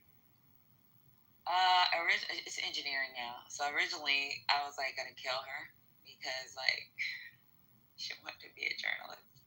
She still likes writing, but she's changed it to engineering. I don't even understand why she wanted journalism. I know she would write stuff every now and then, but she was like, she's always been perfect in math and science. Like she would have like when she was in high school, she would like her average would be like for math would be like 104. For science, is there a specific type of engineering she wants to go into? I'd have to ask her what exactly. So what happened was my dad and my mom was talking to her about AI and GP chat. She was like, so then she was like, yeah, maybe I do need to change my major. Yeah, that's the future, man. Anything in AI, I encourage her to go into anything in AI. That's the future. I mean, I call AI the final frontier because I believe personally that from today, not today literally, but from now till whenever, I don't believe in the world end. I believe when you die, that's when your world ends. But every technology that comes out now, from now to maybe like the next 1,000 years, is going to have to do something with AI. So AI is going to help us colonize other planets, other terraform environments to suit us. AI is going to help us build the space elevator from Earth to space. Dyson Spheres, all these are theoretical models that have been around for a long time. But all these things, what was lacking together is AI. And since we got AI now, and AI is going to also, AI is affecting every field. Medical science is amazing. I love what AI is doing with medical science because research doctors that, that like hundreds of doctors, what it used to take hundreds of doctors months to research. And even with all that time, there's certain patterns humans just can't make, humans miss. AI does that in seconds and gets all those patterns that humans cannot even connect. So imagine, I'm telling you, a lot of cures are about to come out. In the next 5-10 years, we're going to see cures for things that we never thought was possible. We're going to see cures for cancers, Alzheimer's, all those type of things. We're going to see there's going to be a lot. There's a lot of amazing things about to happen. That's why, when people, if you look up cyberpunk, people are negative about one of them is like, scared of AI taking over the world, yada, yada, yada. The other promotes like the benefits of AI, and basically. So I'm excited. I'm the excited part because I know I've seen what AI can do, and I believe what AI will bring to us. I understand it's quite possible that AI will take over the world, and but just the way I put it is basically, just because your kids, you know that your kids will end up rebelling against you, is that a reason not to have kids? Yeah, so AI is too important to shelf just because we're afraid that they will probably do, because eventually it's going to get to a point where if you believe like Elon Musk and some other more people that are more credible people, one day we're going to get to a point where we're going to have when we start getting the actual AI robot. I think there are lots of them already out there, but when it's going to become like public, they have to find a way to mass produce them in a way that is cheap enough. So, so for the elderly, AI is going to take over every job eventually. So anyone who's thinking AI will take your job, AI is going to take over every job eventually. But it's a matter of time. No, it's engineering. I think it's AI will definitely take over engineering. That's not going to be too long. But every job, lawyer, doctor, everything, AI is going to do it quicker and faster and more efficiently than any human can do it. So eventually, AI will take every job. But the point is, AI will take every job. That's for sure thing. But AI is going to get to a point where, where there are more, where we have like robots, where they are mass produced and cheaper. Now AI is going to be carers for the elderly, stuff like that. They're going to be doing everything. Our drivers, they're going to control our whole life. You understand? Banking, you can have your AI is your carer for the elderly. does your banking for you, everything together. Your shopping, grocery shopping, everything. And they're going to outnumber us probably 4-1. You know, so there's 7 billion people in the world. So they're going to be like maybe 28 billion AIs or something like that, machines, robots, walking around the world. And one of these AIs is going to be smarter than 7 billion of us combined. So how long do you think they're going to serve us for? If a single AI, now they outnumber us 4-1, and a single AI is smarter than the 7 billion people combined. That's a scary thought, but we're going to make advancements beyond our imagination. We're going to colonize galaxies that we never thought we would be able to travel to in a lifetime. AI is going to help us do a lot of things. The potential for AI is amazing. Transhumanism, which I'm sure you guys know. Transhumanism is like basically like cyborg is the easiest way to explain it. Basically, so man and machine in collaboration. So you replace some body parts. We're going to have probably synthetic brains that operate much, in a way that beyond what a human brain can do, stuff like that. So they're going to probably start by you can replace certain sections of the brain to make it work a bit more efficiently, much better than what we have then. Probably we'll get to the point where we can replace the whole brain with a synthetic brain that can do things that are beyond our imagination. They develop like skin, synthetic skin, so you can have a skin, replace your skin, or have something on top of your skin that allow you to like live and work in harsh environments that normally your normal body wouldn't be able to operate in, stuff like that. Might be able to walk in fire or really hot temperatures that our human bodies would not be able to, stuff like that. So AI is fascinating. There's some really, really good videos like predictions or predictions, the type of things that AI will get us. There are different ones. Stuff depends on how we because so the what do you call them? The so-called world leaders would also have it. Hold on real quick. Ken's the only one that offers that right now. You said Bachelor of Science in Intelligence and Artificial Engineering? No, Bachelor of Science in Engineering and Artificial Intelligence. Well, they offer that now in universities. Well, she said they're one of the first schools to give it. Yeah, that's going to be a new course up there. Pretty new. Yeah, but definitely encourage her to do that, man, because AI is the future. And for anyone that wants to do security, cyber security is the future. Because all this worrying about people shoplifting, all that is dead, man. That's all. Cyber security is the future, man. There's a lot of money, and they're paying a lot of people. They're paying to train you right now because in the UK, I don't know how to make it. It's the only school that's actually offering it right now. So I just did a Google search. You know how Google has the AI overview? There's a Bachelor of Science in Engineering and Artificial Intelligence is a new undergraduate program focused on training students in the principles of applications of AI. One of the first such programs in the Ivy League offered by UPenn. The program jointly administered by the Departments of Electrical and Systems Engineering and Computer Science and Information. Check out cybersecurity. They probably have something for cybersecurity as well because I could see a lot of career opportunities. Yeah, I don't think there's ever been anything more relevant, to your day than that, because that's amazing. She's going to be at the forefront of things. She's going to be highly coveted when she finishes. Even her BSc, not even advanced, just her BSc, man. I said, what's your minor? And she said, I don't have time for anything else.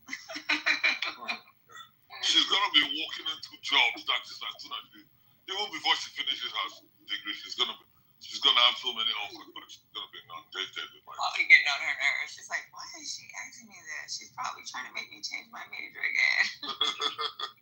Because me and my dad was like, you paying all that money for school, you're going to be broke. She's going to be broke. She's going to be living at home. Because, like, when she first started, it was like, I want to be a journalist. And we was like, why? Like, you're really good at math and science. And she was like, I don't want to do that. Like, at first it was like, leave me alone. Yeah, you got to encourage them because naturally society has socialized women into, like, not wanting to do certain things. certain things I've seen, like male, you know. There are lots of women in journalism, though. I think for her, it's more of like she likes to do certain things. Like she's always liked writing little things, and she was a kid. She used to like pretend write songs because you know she grew up during the Taylor Swift. So she was like 3 years old, and my mom bought her a guitar. So when I came back from deployment one day, she made this stupid song. It's cute though, and she was trying to play her little guitar, and I was like, oh my god, she thinks she's Taylor Swift. And then like she really was a Taylor. She's a Swiftie. So she grew up during that Taylor Swift era. So for her, it's like she used to write these little songs, and I think she thought she was a writer. But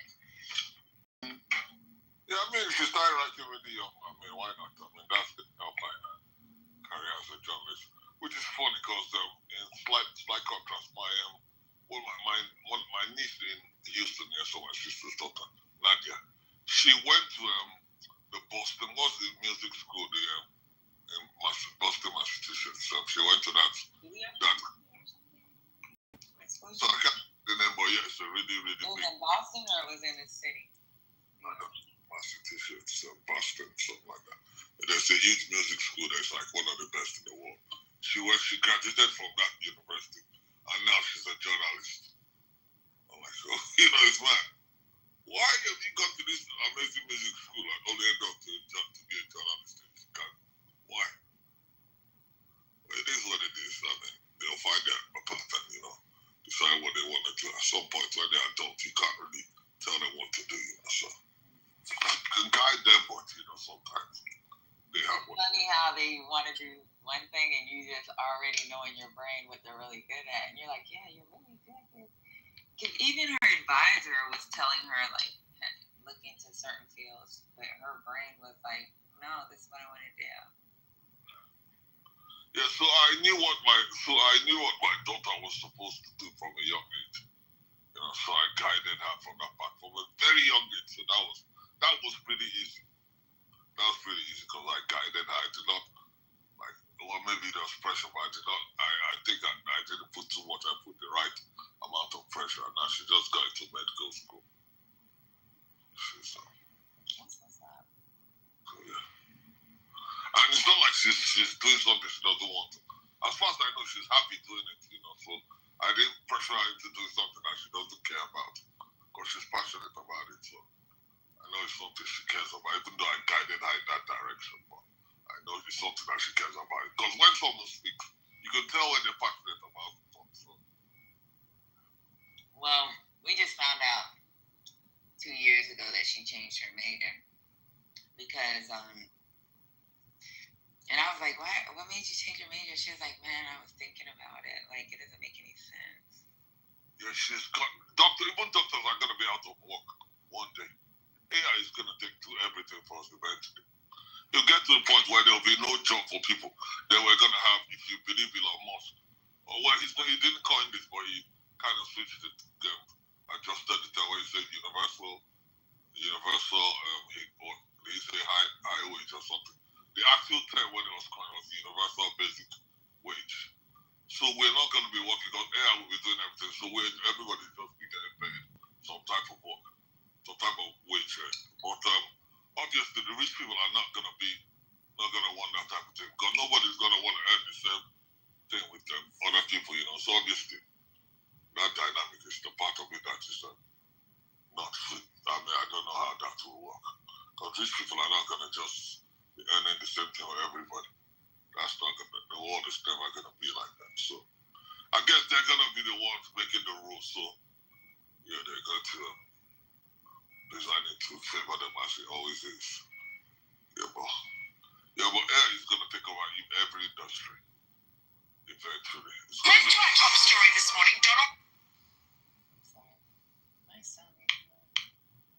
Okay, so right now Zelensky is having an issue. I think he brought up what was Trump's intent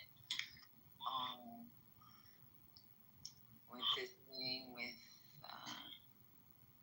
Yeah, it's not going to be good for Zelensky because Putin played Trump so well that now Trump has said the ball is on Zelensky's court. How? How do you didn't do anything? You started out saying you're gonna say Putin doesn't concede to a peace to a what's it called? I don't know. Ceasefire. If he doesn't agree to put sanctions on him, then all of a sudden you just came out with Putin's tagline, a peace deal. It has to be peace deal or no deal. So there's no deal until There's no deal with Putin. The only way there's going to be a deal is if he dies. There's not a deal with Putin. Period. I can tell you Putin is not happened before. Putin is not Any deal that was made in the past has been freaking flawed. Like Minsky 1, Minsky 2, nothing has been in place with him. He fucking makes his excuses and he goes against these deals. Putin is still I really that I want to play real quick. Sorry? Oh, you want to play? Let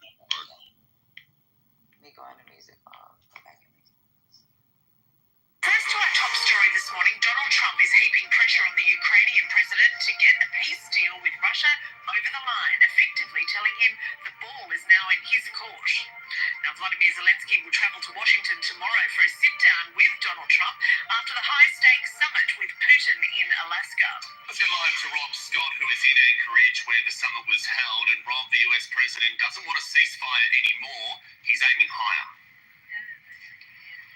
Yeah, that's right, David. And after the disastrous end to the summit here in Alaska yesterday, the focus now shifts to what to do next. And as you say, Volodymyr Zelensky will be heading to Washington on Monday to talk face-to-face with Donald Trump. This will be his first trip to the White House since that disastrous Oval Office encounter back in February. Up for discussion will be Donald Trump's pivot away from wanting a ceasefire, which is what he said he wanted going into the summit, now saying he believes that ceasefires don't always hold up and it would be better to go to a full-blown peace agreement. Now, that shift will worry Ukraine and European leaders who say that an unconditional ceasefire must come first. This change in position from Trump really aligns him with Vladimir Putin's point of view and buys Russia more time on the battlefield. President Trump also reportedly telling those Western leaders on a phone call after the summit wrapped up that he believes that President Putin would agree to a ceasefire, to a full-blown peace agreement quickly if Ukraine were to surrender vast tracts of its land in the eastern Donbass region. In exchange, he said he would freeze the current battle lines where they are and promise not to attack Ukraine anymore. Now it's really up to President Zelensky to get it done. And I would also say the European nations, they have to get involved a little bit. But it's up to President Zelensky. I think we are, and if they'd like, I'll be at that next meeting. They're going to set up a meeting now between President Zelensky and President Putin. And myself, I guess, I didn't ask you about it. Not that I want to be there, but I want to make sure it gets done. And Donald Trump, for the first time now, saying that the United States would be willing to be part of any security guarantees for Ukraine if this hypothetical peace agreement were to be reached. So a lot to discuss on Monday. Certainly is. All eyes on Washington, D.C. Rob Scott there in Anchorage. Thank you. Let's get some more news now. Here's Hugh. This is crazy. You know Putin is not going to sit down with Zelensky. You know that, right? Because they see Zelensky as illegitimate. They see him as a fake, a Nazi. They're not sitting down with him. He don't see him as that. That's just propaganda. He doesn't want to sit with Zelensky because Zelensky is not going to agree. He's not sitting. Zelensky is beneath him. He doesn't like Zelensky. He's not going to sit down. Western countries are not going to agree to that either, because then that puts them in an energy crisis situation. And Americans are just as stupid because they don't understand what it looks like globally if Russia was to take over the Eastern Bloc, as well as just keep Crimea, right? So them having Crimea is one thing. Also, maintaining the Eastern Bloc becomes another problem, because then there's the breadbasket and there's fucking energy that Europeans rely on. I don't think it's a problem. I think Russia is USSR is taking back what was rightfully theirs. I don't think it's a problem. Are you crazy? I don't think it's a problem. I think it's taking back what is rightfully his. It's not. I don't see that as a problem. How is Ukraine rightfully his? Ukraine is part of the USSR. What was the USSR? The Soviet Union. Right. So each one of those countries had their own constitution. No doubt, they all fall under Moscow. Got it, right? But they were countries that wanted to separate, and this was well before. No, not necessarily. I haven't heard any Crimeans complaining. Have you? What? Have you heard any Crimeans complaining? They got Russian passports now. They're not complaining, are they? You think Putin would let them complain? And only please, come on. We got the internet today. I know Putin. and only 15% of the country voted. So it's kind of weird. That is Western propaganda. That's American propaganda. That's not true. Actually, That's yes. not true. So even when America's strongest weapon is actually American propaganda. Just rest for a second. Just rest your voice for a second. So during the elections in Crimea, only 15% of the population voted, right? And this is after they got the hard data.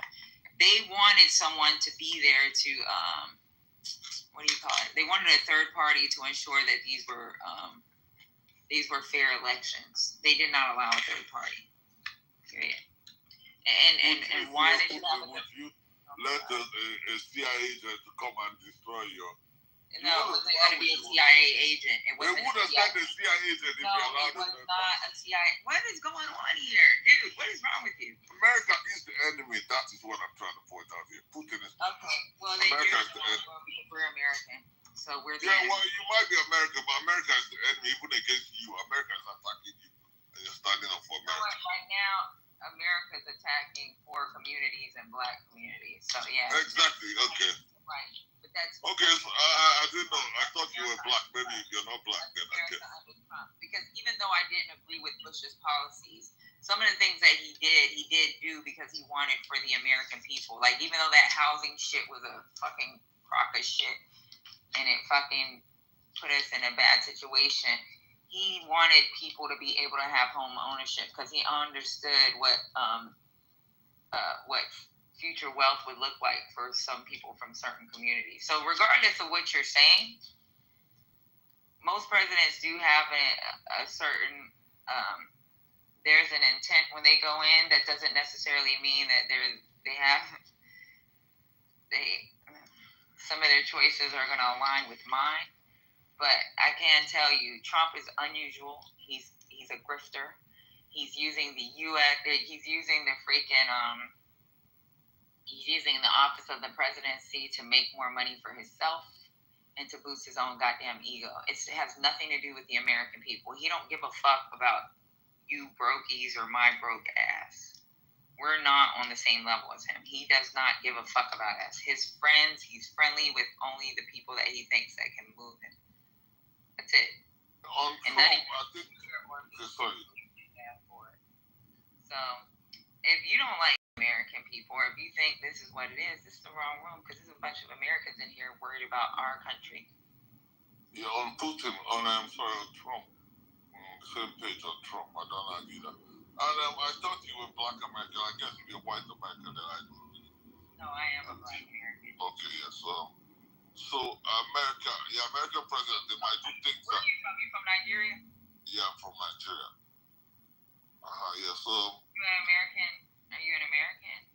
I'm not an American. You just asked me if I was Nigerian. You say I'm Nigerian. How like that? I can say I'm something else and I'm American. My family. No, I don't do that. I don't do that. Well, I do. I have. Yeah, I know some people do that, but I don't do that. Yeah, well, I do. And I don't live in America as well. I live in the UK and Nigeria, so I go back and forth. Then you really don't understand. That's what you think. Here's the difference. Americans do not understand politics outside America. Hold on. Americans do not understand what goes on outside America. But the rest of the world understands what goes on in America. Sometimes even more than Americans. So that's the difference. Okay, you might not know this, but America's greatest weapon is propaganda. I don't know if you know this or not. Greatest weapon is Department of Defense. No, that's what you think. That is what people think. Actually, it was USAID. It was our it's our State Department. That is our biggest that's our biggest weapon. Our State actually is not. It's actually propaganda. Our State Department freaking influences policies. Our USAID helps influence policies, and our Department of Defense make sure that these policies that are being influenced are followed through. So, like... Yeah, all of those things combined do not do nearly even up to... It doesn't do half as much as what. I've seen where something as simple as a fucking irrigation system has given us fucking access to certain things that we need in our country. So a fucking base being aligned in a certain country has given us access to so much. So you can say what you want, but I can tell you from like what I see, what it does. You're talking from Nigeria. You stay in Nigeria. I'm not talking from Nigeria. You're talking from inside. You don't see the outsider's perspective. You can't see the picture when you're in the frame. Right. I am outside. I can see it better than you. You cannot see the frame from the picture. It's impossible. You can't be in the picture and see it as clearly as someone that's outside. You only know what they and you know the funny thing is that you only outside of the UK and Nigeria makes a lot of sense. Sorry? From the outside, from the UK and Nigeria makes a lot of sense. Okay. How are you gonna know? Guess what? I mean, live in the UK or Nigeria. How will you know? You don't know. Comfortable in the UK, worried about freaking medical because of your Brexit. Like I said, Americans have no clue what is going on outside America. Right. So you have no clue what's going on. No, we actually know what's going on in America better than America. That's the thing. You guys don't know well, what. Maybe you should move here and you should become a local politician. I would never. Why would I? Even if I paid $1 billion, I wouldn't live in America. We're having a conversation. I don't know why you're getting mad. We're having a conversation. Like any other country in America, in the world. We're having a conversation. I don't know why you're getting mad. It's a conversation. It's like we've been talking for you've been talking, not me. You've been talking for the last hour and a half about stuff that's like. This is out of reach. And I've been nice and freaking let you just continue to speak, but a lot of the shit you're saying is bullshit. I'm just riding with you, and I get it with this freaking. We both agree that Putin is freaking dangerous. We both agree that there's no way that he's gonna actually. He plays with you, so what are you on about? Your country plays with you. More than I can ever play with you. So what are you on about? With Southern Nigeria. Again, you're going on a topic you know nothing about, so. You're going on a topic you know nothing about, so I'm just going to ignore that. If you had done some research, then when you speak, I'll be open to having that conversation with you, but you clearly haven't done, based on what you just said, you don't know what's going on. You know what's going on here, too. I definitely know more than a lot of Americans. I'm not saying you because I've not fully we've been talking for, I don't know, not very long, so. But I definitely, not just me, a lot of people are outside Nigeria. And I agree with you. Most Americans don't fucking know what's going on. They can't even name the policies that's making them better in this country. But you know what? So what are you arguing about then? I'm not arguing that. They don't know no better. Uh-huh. And a lot of them, the ones that did, some of these white men, no offense if you're a white man in the freaking audience, some of these white men, they voted for what they see as their quote unquote survival, because you know they don't see us niggas getting fucking hosed down, so they think we've made it. They don't see us niggas having to fucking sit in the back of the bus unless we want to, so they think we've made it. Yeah. So now they feel like we've gotten too far because we learned how to read a couple of books and now we're getting educated. The problem that is the problem when it comes to the white man. So if their interest was to destroy us having access while they freaking suffer in hunger or whatever, and that's enough for them, then okay, they got what they want out of Trump. But when it comes to the overall American population, what he is no good for our country, period. On that we can agree, but also one thing I've noticed here, and bear with me when I say this, I'm not judging 47 million from here with the actions of maybe 1 million or something on Clubhouse, but I'm just relaying what I've noticed on Clubhouse. So but Clubhouse is retarded. Yeah, I say Clubhouse is a deflection of reality, not a reflection. That's what I say. So yes. To be honest with you, if I would have been on Clubhouse when I was freaking 17 years old and heard half of these, you know, my daughter heard some of these conversations. She was like, "Are these people stupid?" Exactly. And these are adults that she's talking like, "Hell, you need to chill. These are adults. They don't know no better." Like my daughter really thinks a lot of these people that come in this room are like, what is he talking about? Does he not understand? Like, I would not even let my daughter hear this nonsense.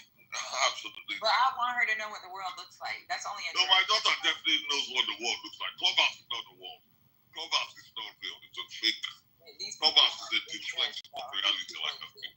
Not a deflection of reality, a deflection. It's when everybody on Clubhouse knows they are experts on everything, and they're all millionaires, so Clubhouse is not a real place. That's why I don't take it seriously. So I've had people I've had heated conversations with people, and I come the next day and I'm in a room and I see them in the room and they're trying to make back and then comment. I was like, have we met before? And they're like, don't pretend you know me. I say, I don't know you. I have a superpower. When I come off Clubhouse, I delete the memories from that day. So that's why I say that's my superpower. I don't need, nobody's going to spoil my day from stranger on the internet. I'm not taking what happens on Clubhouse with me to my real day. So once I come off here, close this out. I'm not discussing anything that happened here. In fact, I'm forgetting that shit. I don't know you. I come in the room, you're mad at me, you're mad at yourself because I don't know you. Anyway, let's get back to the topic. So I played that. Let me see. Oh yeah, before you play the next clip, I was about to say something. So there's a room I was on a Clubhouse because you talked about white men. So because now I don't even think it's the white men that are the problem. Now, okay, shit, let's not go over. So black people have been successful in America in the past. I want to say a while. Let's just say a while. It's successful. And what happens when you're successful? Now, because they are not lynching people. I know there's still fun downtown, but that's not the norm anymore. So so your kids now are, because you've been successful, your kids now are going to private schools, living in nice neighborhoods. So now your kids are growing up with white kids. And a consequence of that now is your kids don't believe racism exists anymore. They think it's a thing of the past. Now, I'm not judging anybody's parenting. I'm just saying it's life. Your success is almost coming back to bite you in the ass in a way, which is sad. But it's bad. So I was in a room basically. So this Gen Z, Gen Alpha, this young cat, a lot of them don't believe there's racism anymore. I'm not black American. I was in a room with black Americans and white Americans. And I was having to defend black Americans that America is racist. Black Americans in the room and the white Americans were having a go at me. I got kicked out of the room because the black Americans were saying that I'm old, I'm parroting old rhetoric that there's no racism in America anymore. It's an old thing. And that I'm trying to cause division between them and their white brethren. This is for yours. But I let's got get kicked back out to of the the room for topic. defending Let's you. get back to the topic. So they're supposed to have that meeting in Washington. Hopefully they do the news. Obviously there's going to be a press conference because Trump's like to see itself on TV.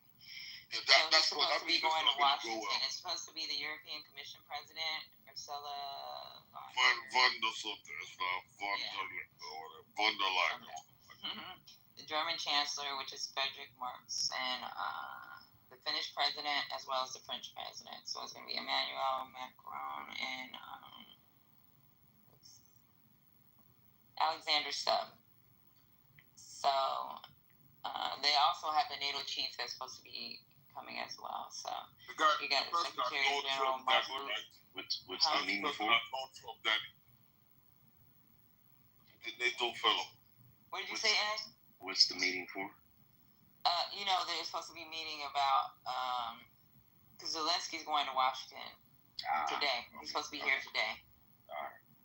Got it. And then yesterday, they had that phone call with Zelensky. I'm trying to see if I can find it. So Sunday there was a phone call with Zelensky. It was Zelensky, and it was France, Germany. It was Macron, Merz, and somebody else. Let me just look this up and see if I can find out if there's any information on that phone call. BBC probably has it, and the UK. So there was supposed to be a phone call with Zelensky concerning this Ukraine war. I wonder if they talked about what Trump did with that summit, which I think was a failed summit. And let me see if I can. Yeah, it's a clear fail. But you got people that came into Lisa's room last night talking about how great he did. So let me see if I can find any clip about this phone call. But yeah, Zelensky's supposed to be here today, and so is the other representatives. So Yeah, that's not gonna go well because Trump is not. I wonder if he's gonna have a red carpet for Zelensky.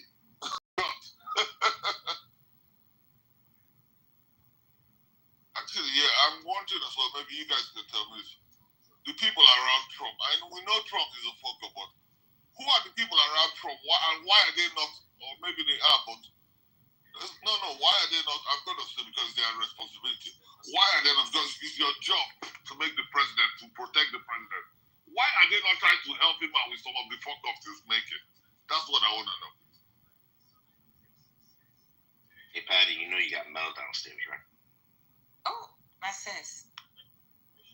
Let me bring her up. I'm sorry, Mel. Can you guys, or you guys? I was looking up an article. Hey, good morning. I'm trying to look at this Zelensky if there's any because he had they had a phone call yesterday after this summit. I'm trying to see if I can find it. They said I do find something that says Zelensky in panic mode after Alaska snub.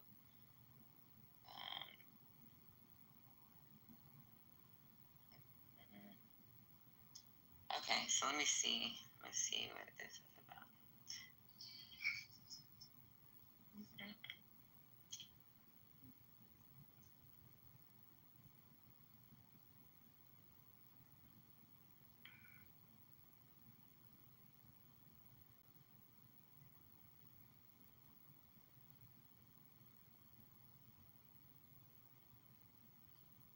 So I'm playing this stupid ass 12-minute press conference real quick. We played it yesterday and just to play. Oh my god, Ed, that dude was driving me nuts. Yeah, he was. He was special. Oh my god, Mel, you should have been here. He was like, even the moment we opened the room, me and Ed was just talking. And then he took over the whole conversation. I was like, you got it, bro.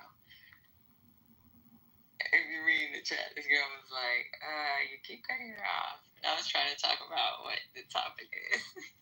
He was all over the place. I was done. I was like, yeah, at the end, I was like, yeah, I'm done. I can't do this shit. Okay, so now I'm going to go ahead and play this real quick for y'all in case you missed it. President, ladies and gentlemen, our negotiations have been held in a constructive atmosphere of mutual respect. We had very thorough negotiations that were quite useful. I would like to thank once again my American counterpart for the proposal to travel out here to Alaska. It only makes sense that we've met here because our countries, though separated by the oceans, are close neighbors. So when we've met, when I came out of the plane and I've said, good afternoon, dear neighbor. Very good to see you. In good health and to see you alive. I think that is very neighborly. And I think that's some kind words that we can say to each other. We're separated by the Strait of Bering, though there are 2 islands only between the Russian and the U.S. island. They're only 4 kilometers apart. We're close neighbors, and it's a fact. It's also important that Alaska has to. During the Second World War, it was here in Alaska that was the origin of the legendary air bridge for the supply of military aircraft and other equipment under the Lend-Lease program. It was a dangerous and treacherous route over the vast emptiness of ice. However, the pilots of both countries did everything to bring closer the victory. They risked their lives and they gave it all for the common victory. I was just in the city of Magadan in Russia, and there is a memorial there dedicated to the Russian and the U.S. pilots. And there are 2 flags, the U.S. flag and the Russian flag. And I know that here as well, there is such a memorial. There is a military burial place several kilometers away from here.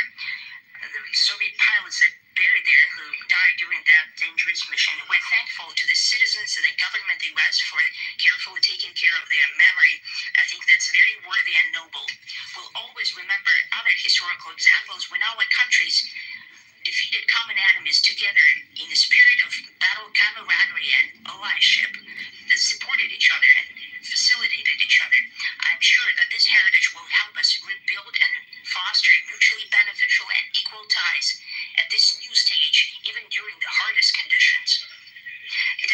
know that there have been no summits between Russia and the US for 4 years, and that's a long time.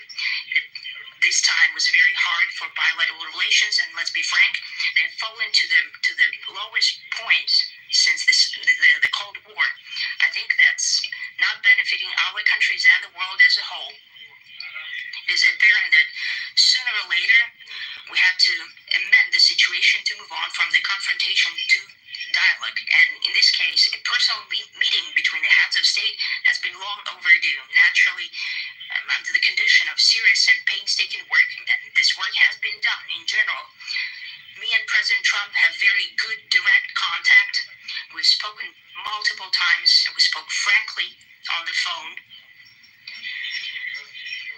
And special envoy of the president, Mr. Witkoff, traveled out to Russia several times. Our advisors and heads of foreign ministries kept in touch all the time. And you know fully well that one of the central issues was the situation around Ukraine. We see the strive of the administration and President Trump personally to help facilitate the resolution of the Ukrainian conflict, and his strive to I'm a six-figure funded trader, and I've passed plenty of challenges just like this one, using just one tool. To the crux of the matter, to understand this history is precious. As I've said, the situation in Ukraine has to do with fundamental threats to our security. Moreover, we've always considered Let me put this on pause. Have y'all noticed that with Putin, he allowed Putin to speak the entire time. Anytime there's another foreign dignitary that comes, he's constantly talking. Like Trump has this thing for Putin. I just don't know what it is. But let me go ahead and play it. We're at 4 minutes and 26 seconds of this guy just being able to speak, and Trump hasn't interrupted once. So let me go ahead. Ukrainian nation, and I've said it multiple times, a brotherly nation, however strange it may sound in these conditions. We have the same roots, and everything that's happening is a tragedy for us and terrible wound. Therefore, the country is sincerely interested in putting an end to it. At the same time, we're convinced that in order to make the settlement lasting and long-term, we need to eliminate all the primary roots, the primary causes of that conflict. And we've said it multiple times, to consider all legitimate concerns of Russia, reinstate a just balance of security in Europe and in the world on the whole. And I agree with President Trump, as he has said today, that naturally the security of Ukraine should be ensured as well. Naturally, we're prepared to work on that. I would like to hope that the agreement that we've reached together will help us bring closer that goal and will pave the path towards peace in Ukraine. We expect that Kiev and European capitals will perceive that constructively and that they won't throw a wrench in the works. They will not make any attempts to use some backroom dealings to conduct provocations to torpedo the nascent progress. Incidentally, when the new administration came to power, bilateral trade started to grow. It's still very symbolic. Still, we have a growth of 20%. As I've said, we have a lot of dimensions for joint work. It is clear that the U.S. and Russian investment and business cooperation has tremendous potential. Russia and the U.S. can offer each other so much in trade, digital, high-tech, and in space exploration. We see that Arctic cooperation is also very possible, and our international context, and for example, between the Far East of Russia and the West Coast of the U.S. Overall, it's very important for our countries to turn the page, to go back to cooperation. It is symbolic that not far away from here, at the border between Russia and the U.S., there was a so-called international date line. I think you can step over literally from yesterday into tomorrow. And I hope we'll succeed in that, in political sphere. I would like to thank President Trump for our joint work, for the well-wishing and trustworthy tone of our conversation. It's important that both sides are result-oriented, and we see that the President of the U.S. has a very clear idea of what he would like to achieve. He sincerely cares about prosperity of his nation. Still, he understands that Russia has its own national interests. I expect that today's agreements will be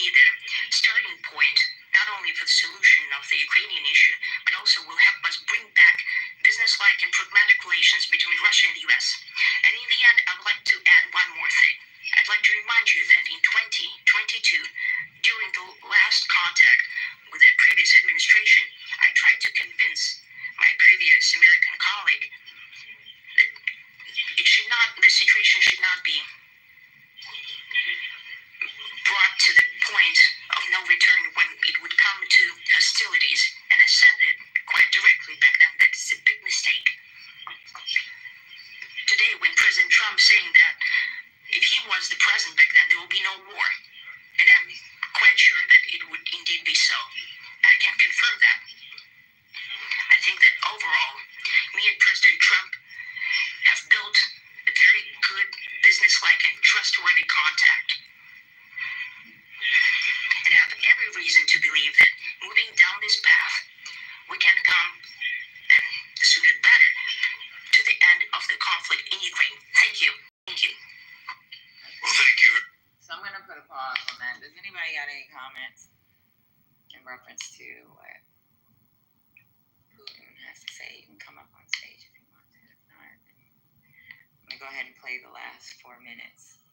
So now we're gonna go ahead and listen to Trump's comments after that freaking 8-minute speech from freaking Putin of him saying, "I'm gonna get my way with your goddamn country," paving it. Very much, Mr. President. It was very profound, and I will say that I believe we had a very productive meeting. There were many, many points that we agreed on. Most of them, I would say, a couple of big ones that we haven't quite got there, but we've made some headway. So there's no deal until there's a deal. I will call up NATO in a little while. I will call up the various people that I think are appropriate, and I'll, of course, call up President Zelensky and tell him about today's meeting. It's ultimately up to them. They're going to have to agree with what Marco and Steve and some of the great people from the Trump administration who've come here, Scott and John Ratcliffe. Thank you very much. We have some of our really great leaders. They've been doing a phenomenal job. We also have some tremendous Russian business representatives here, and I think everybody wants to deal with us. We've become the hottest country anywhere in the world in a very short period of time. And here's one habit that makes you extremely intelligent: replace social media with micro-learning. We look forward to that. We look forward to dealing. We're going to try and get this over with. We really made some great progress today. I've always had a fantastic relationship with President Putin, with Vladimir. We had many tough meetings, good meetings. We were interfered with by the Russia hoax. It made it a little bit tougher to deal with, but he understood it. I think he's probably seen things like that during the course of his career. He's seen it all, but we had to put up with the Russia hoax. He knew it was a hoax, and I knew it was a hoax, but what was done was very criminal. But it made it harder for us to deal as a country in terms of the business and all of the things that we'd like to have dealt with. But we'll have a good chance when this is over. So just to put it very quickly, I'm going to start making a few phone calls and tell them what happened. But we had an extremely productive meeting, and many points were agreed to.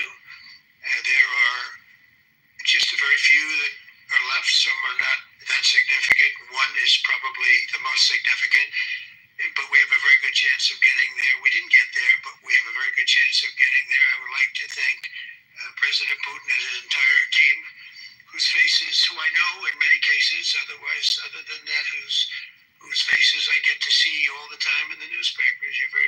You're almost as famous as the boss, but especially this one right over here. But we had some good meetings over the years, right? Good productive meetings over the years, and we hope to have that in the future. But let's do the most productive one now. We're going to stop really 5, 6, 7,000, thousands of people a week from being killed, and President Putin wants to see that as much as I do. So, again, Mr. President, I'd like to thank you very much, and we'll speak to you very soon and probably see you again very soon. Thank you very much, Vladimir. Next time in Moscow. Oh, that's an interesting one. I'll get a little heat on, but I could see it possibly happening. Thank you very much, Vladimir, and thank you all. Thank you. Thank you. Thank you.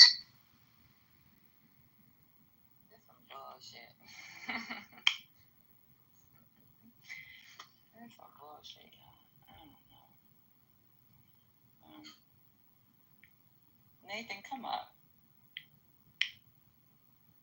Because you're in here for a reason.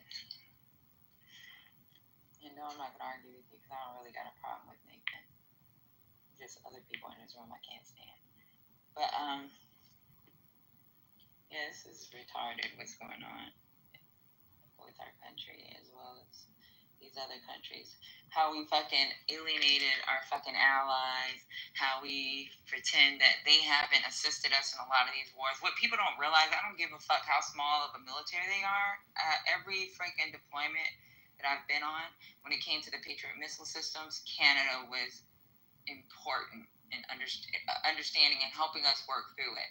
Kuwaiti air defense was very important and helping us push fucking like Patriot missile systems into certain areas, helping us make sure that our freaking circuit cards were intact so that we can fucking watch these other countries and be able to deter any type of incoming that may affect our national interest.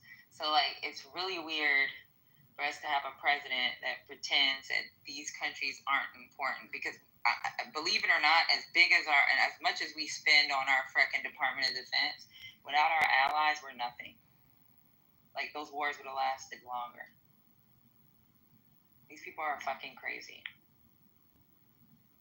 And I don't even understand. I understand why a white man, he's willing to like let his family suffer just so he can put his foot back on some brown people's neck. But I can't understand why we have Black MAGA. I don't see it. But You suppose he's going to present to Zelensky? Give up the Eastern Bloc.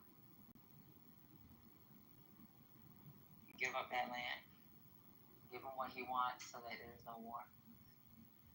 So that he can get his goddamn Nobel Peace Prize, which I don't even think. That's not an option. That wasn't an option 2 days ago. He was talking big, heavy shit. You think he's going to try and bully him? Yeah, I do think he is. He's going to use tariffs. He's going to use pulling troops out of certain countries, closing down bases. Yeah. I think he's going to bully him. This is weird, though. And it's sad. So bully him to end the war in Russia's favor. Huh? Bully him to end the war in Russia's favor. Yeah, right? This is some weird ass activity. Like, Russia is not somebody that you can believe nor make real agreements with. And then they're talking about opening trade and freaking fucking like great for us. Not in my lifetime at least.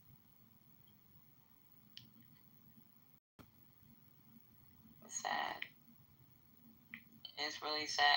It really pisses me off when you have Black MAGA. I don't even get mad at white people anymore. When they say this, that, and other, I just be like, huh? What the fuck is he talking about? But when I hear black folks talk this, we don't need this, we don't need that, I just be like, where are you from? What planet you from? Maybe they need to start hosing down some of y'all. Just hose down MAGA, don't hose up.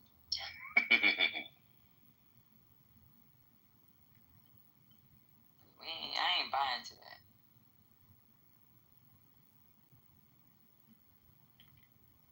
This is sad, y'all. Well, let me see if I can find another article. I am really trying to find this Zelensky's conversation. What if there's anything that's been published? There was a conversation with Zelensky already that's published? No. So yesterday, after the summit, Zelensky and some European leaders got on a phone call, and I'm trying to figure out if there's anything. You know, somebody leaks a little bit of something. Yeah, I'm trying to see if I can find something on that. But there was a conversation that was had in reference to the summit. Because right now, Russia this is a victory for Russia. For a president to say, hey, Russia's right, just give them what they want so you can move around. Let me see. What can I find?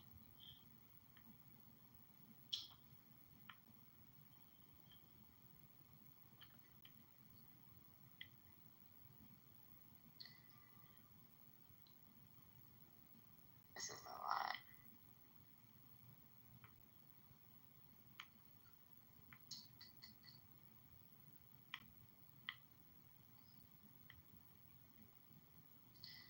They do have nothing.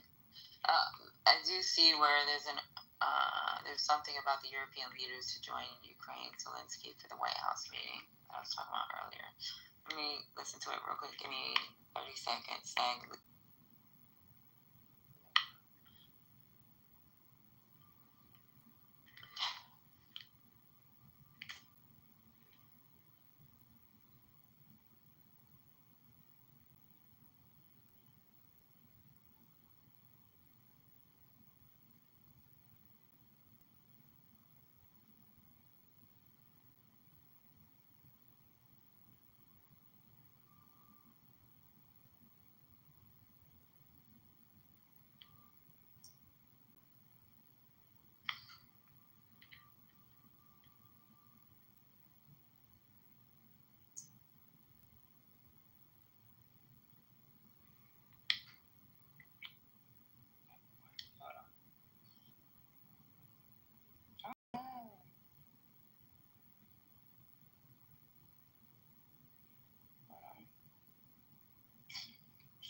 Hold on real quick.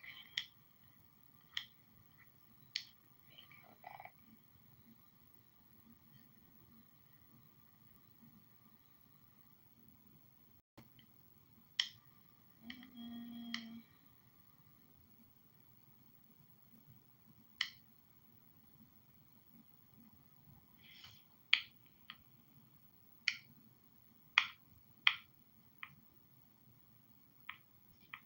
CBS.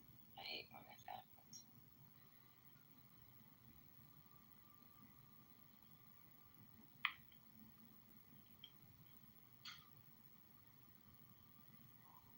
Okay, it's a quick commercial. I'll give it a second.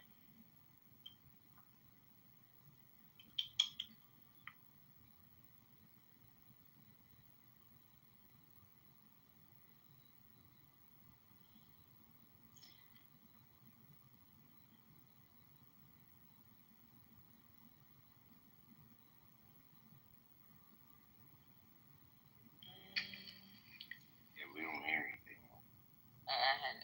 To renew their support for Ukraine, and Vladimir Putin is also speaking out. CBS's Deborah Patta at our London bureau has new developments. Good evening. Tonight, Russian President Vladimir Putin is back in the Kremlin, where he described his meeting with President Trump as frank, substantive, and, quote, bringing us closer to making the necessary decisions. But the Alaska summit could not have been more removed from this. The bloody battlefields of Ukraine. The two presidents met under a banner proclaiming they were pursuing peace. Across Ukraine, it was anything but that, as Russia launched a series of strikes, including in the northeastern city of Sumy. Whenever peace talks begin, said Ukrainian soldier Miroslav, things get even more terrifying on the front line. After more than 3.5 years of fighting, war-weary Ukrainians are desperate for a ceasefire, but summit expectations were low. Most believed it did little more than bring Putin, a man they regard as a war criminal, in from the cold. It's a great diplomatic victory for Putin, said Pavlo Nebruev. He has completely legitimized himself. Ukraine also turned up the pressure with drone strikes in the southern Russian cities of Rostov and Belgorod. The summit capped a week of intense diplomatic activity European leaders, including Germany and the UK, met with President Zelensky and held a video call with President Trump in a bid to ensure he did not sell out Ukraine. After the summit, they held back criticism of the meeting, instead signing a statement thanking President Trump for his efforts, but stressing the long-term need for ironclad securities for Ukraine. European leaders will meet with President Zelensky on another video call tomorrow, Jurika, to discuss the Alaska summit ahead of Zelensky's trip to Washington on Monday. Yeah, a lot to discuss. Deborah Patta, thank you.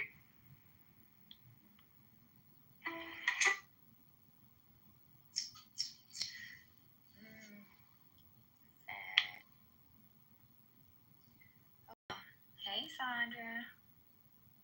Hey, Alicia.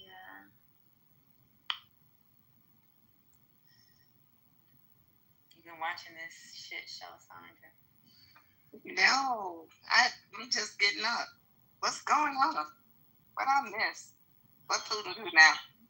No, just the same shit from yesterday. And I was trying to see if I could find out if anybody leaked what the conversation was about the summit after. Because, there was a teleconference with the UK, France, and just the European leaders and Zelensky regarding what has happened. Hey, Dupree. And pretty much him giving Russia what they want. This is not it. And I know European leaders aren't going for that shit, because now giving up the Eastern Bloc is going to give them freaking leverage on everything when it comes to Russia. At least to the other, our Western allies. Exactly. Good morning, everyone. Good morning. How are you? There's no coming in hot. Yeah. I'm waiting for that press conference today with Zelensky. Okay. He's gonna let Zelensky talk. Not like he let Putin talk. Putin got to open the press conference and everything. It's now I've had time to process things. Take some time out to look at this Putin thing, and this is a blatant sign of weakness. This is pure weakness to welcome a man who has disrespected your country, disrespected you, is conducting himself with the I don't give a fuck disposition. And Russian media has embraced Putin as a result of to wiggle his way on American soil and be given a platform. This idiot president has actually emboldened this man to continue being a hardliner, doing what he wants to do, and we look weak as fuck on the international scale. All of that shucking and jobbing that man did on the freaking tarmac, or welcoming the warm handshakes. What a pussy, excuse my language, guys, but what a freaking pussy, what a coward. And just to see a man who bullies others cow down the way he wants everyone else to cow down to himself. I've got some really good clips, by the way, I'm going to play at some point that really summarize the thoughts that I've expressed. But this is really pathetic to see our United States president cow down to a man who is an aggressive dictator and has demonstrated it throughout his whole career. And he's smiling, come get in the car with me. Like, what did we witness? So yeah, that's my thoughts so far on this.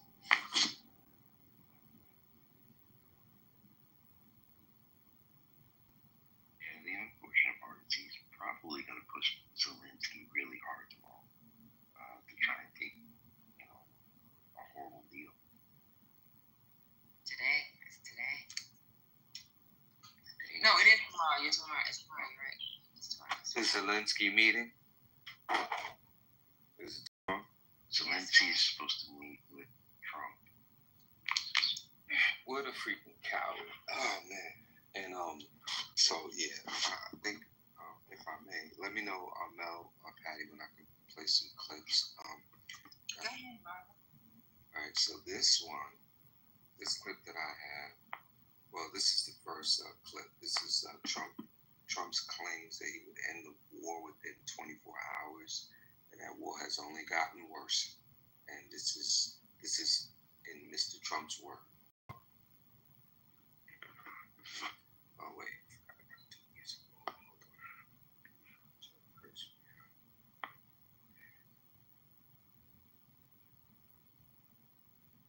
Robert's trying to get his clip together, y'all.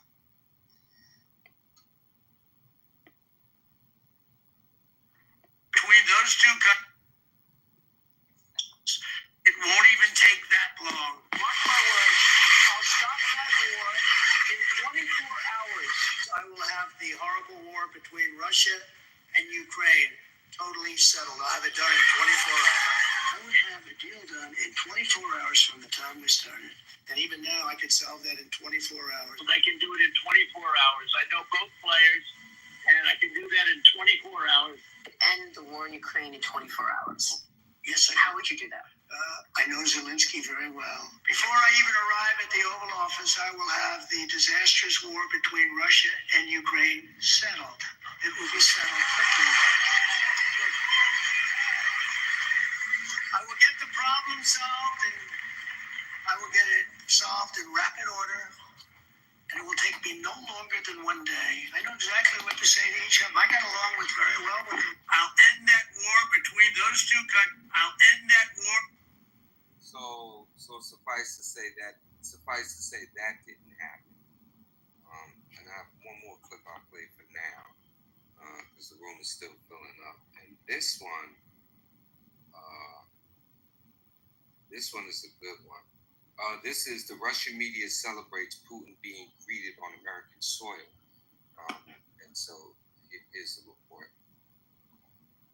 How the Russians responded. The Russians are pretty happy with the way that the Trump-Putin summit in Alaska went down. Russian media celebrating what they call the historic handshake between the two leaders, also noting the friendly way that President Trump received Vladimir Putin there on the tarmac in Alaska. And, of course, one of the things that's also showcased by Russian media is that President Trump and Vladimir Putin rode together in President Trump's limousine, the Beast. Now, the spokeswoman for Russia's foreign ministry, she came out and said, look, the West for 3 years has been saying that Russia is isolated, and now they see President Putin on the red carpet on American soil. Then you have the former Russian president, and he said that he believed that big things had been achieved for Russia. First of all, he said that the threat of massive sanctions that President Trump had put out there before the summit, that seems to be off the table. He also says that there seem to be mechanisms in place for talks without any sort of threats and preconditions. And most importantly for the Russians, they also say that they believe that now the negotiations process can move forward while their military operation in Ukraine also continues as well. That is, of course, the thing that Vladimir Putin has always said. He wanted not a quick ceasefire, as President Trump said he wanted before, but negotiations for a larger peace agreement in the future. So yeah, those are the morning clips for now. Let's wait for some more conversation to happen, and I'll play some more. But I'm gonna have a lot. I'm gonna enjoy unpacking this. I land. I do have another clip I wanted to play. I know Matt hates Hillary Clinton, but Hillary Clinton says she'll nominate Trump for a Nobel Peace Prize if he can end the Ukraine war without giving territory to Russia. It's some funny shit.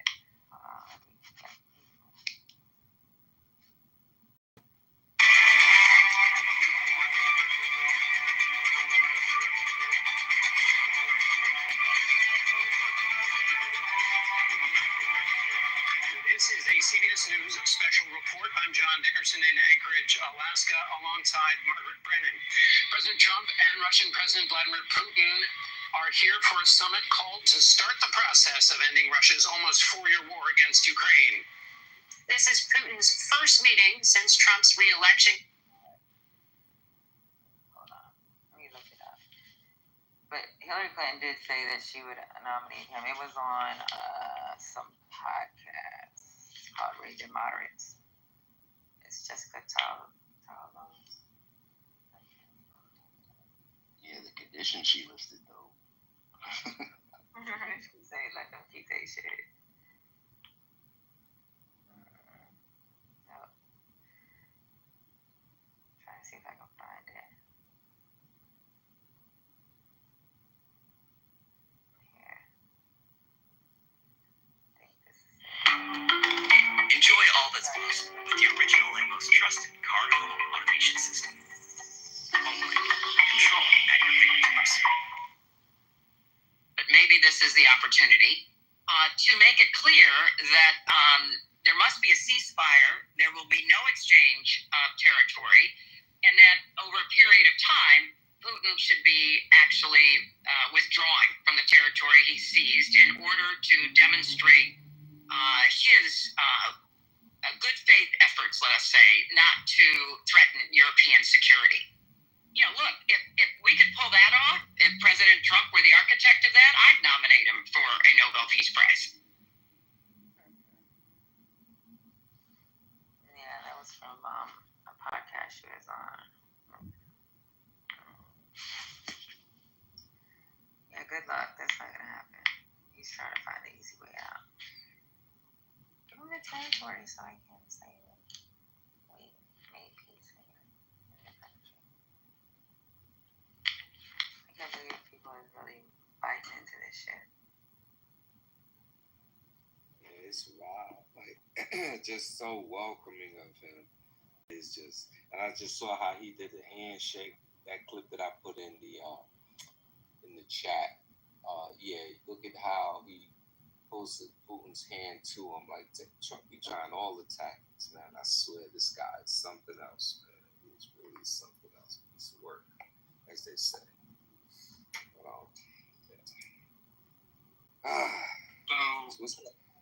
So you guys want to go fight Russia heads on? Is that what you want? We want to what? Do you want to go fight Russia head on? Is that what you want?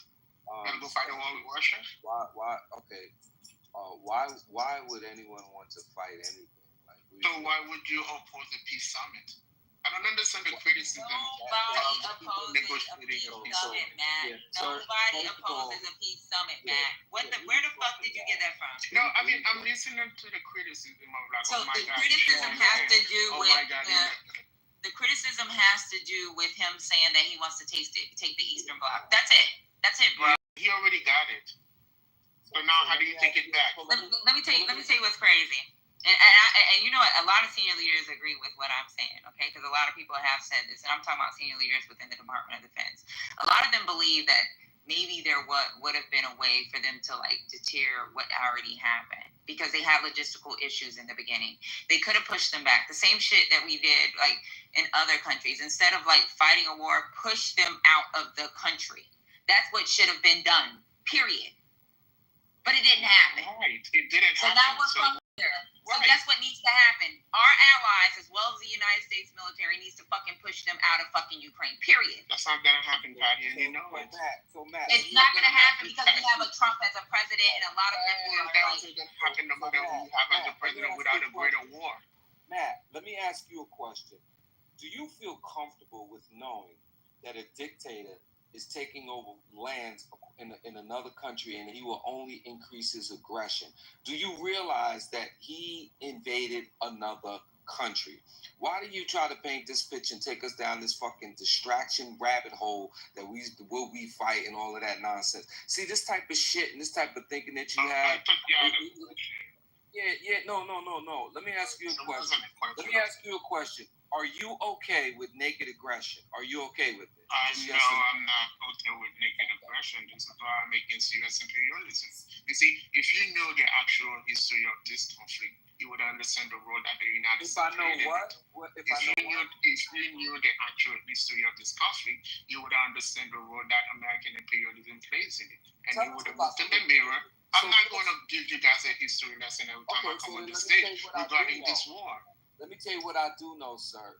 What I do know is this. What I do know. Maybe you got us confused with Nathan's room. wrong. Yeah, and what I do know is this, right? I know the other day that shit show that we saw in Alaska was a show of weakness. That wasn't no peace summit. That was somebody that thinks this his shucking and jiving and his reality show gamemanship. He's living like he's in a fucking reality show. Everything is scripted for this guy, right? That's what we saw. We didn't see a serious peace summit, a serious discussion. That was just a show for the world to try to psychologically fool people into his own reality. So that's not what we witnessed. If you're familiar with what a peace summit is, these are not the protocols. You don't go and shake a man's hand and chummy with a man who's invading another country, who has disrespected you, told you one thing and did another thing. And he's done this for many years, Putin. And you don't just welcome him like that. That shit is a sign of cowardness, brother. That ain't no peace summit. That is not what that was. So knock it off. Yeah, you clearly don't know anything about peace summit. I can give you the Treaty of Versailles that ended World War II, how it happened. You can even look at the way Japan happened. You can talk about Vietnam. Secondly, what is your alternative?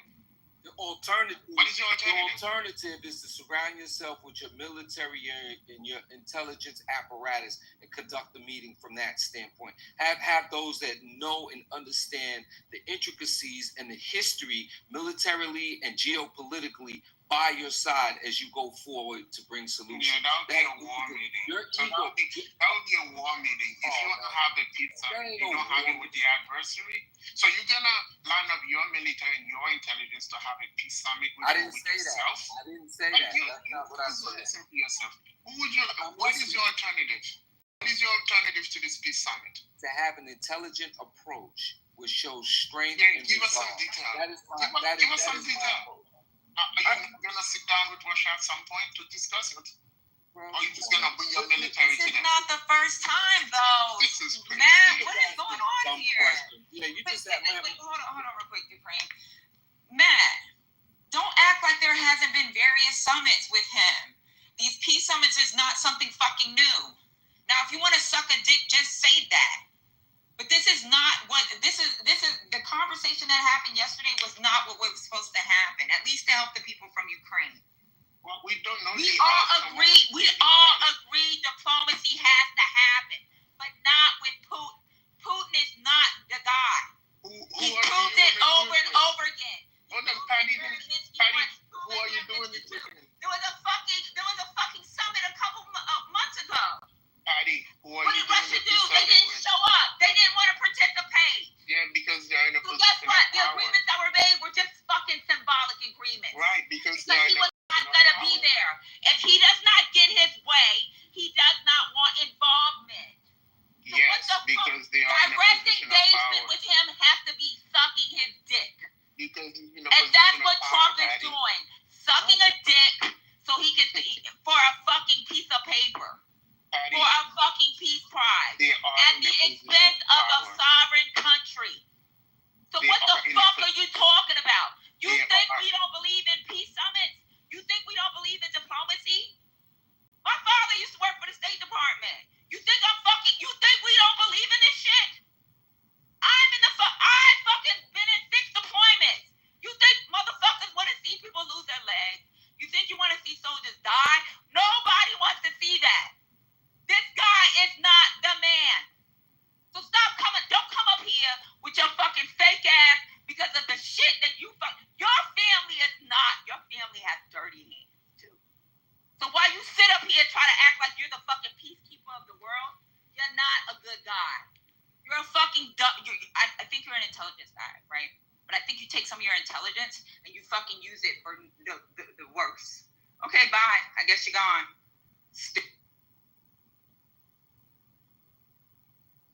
You're hateful, Matt, and you're mad behind Haiti. But guess what? Your family helped with that. You're mad. Go get mad at your mama and daddy. How about that? Get mad at your mama and daddy for fucking hurting your own people. Figure that shit out.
claim against Buttercup.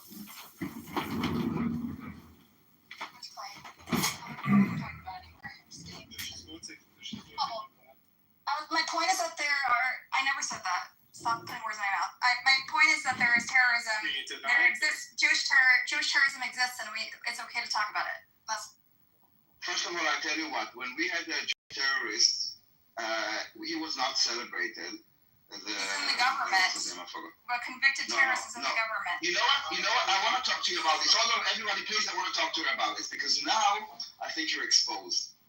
Yesterday we had a discussion exactly about this point, and yet you go back as if like Amir conceded to you, and tomorrow you will say the same lie. Same. Yesterday you conceded to this point that he was not convicted of terrorism, and now you're saying it again. So I don't trust you.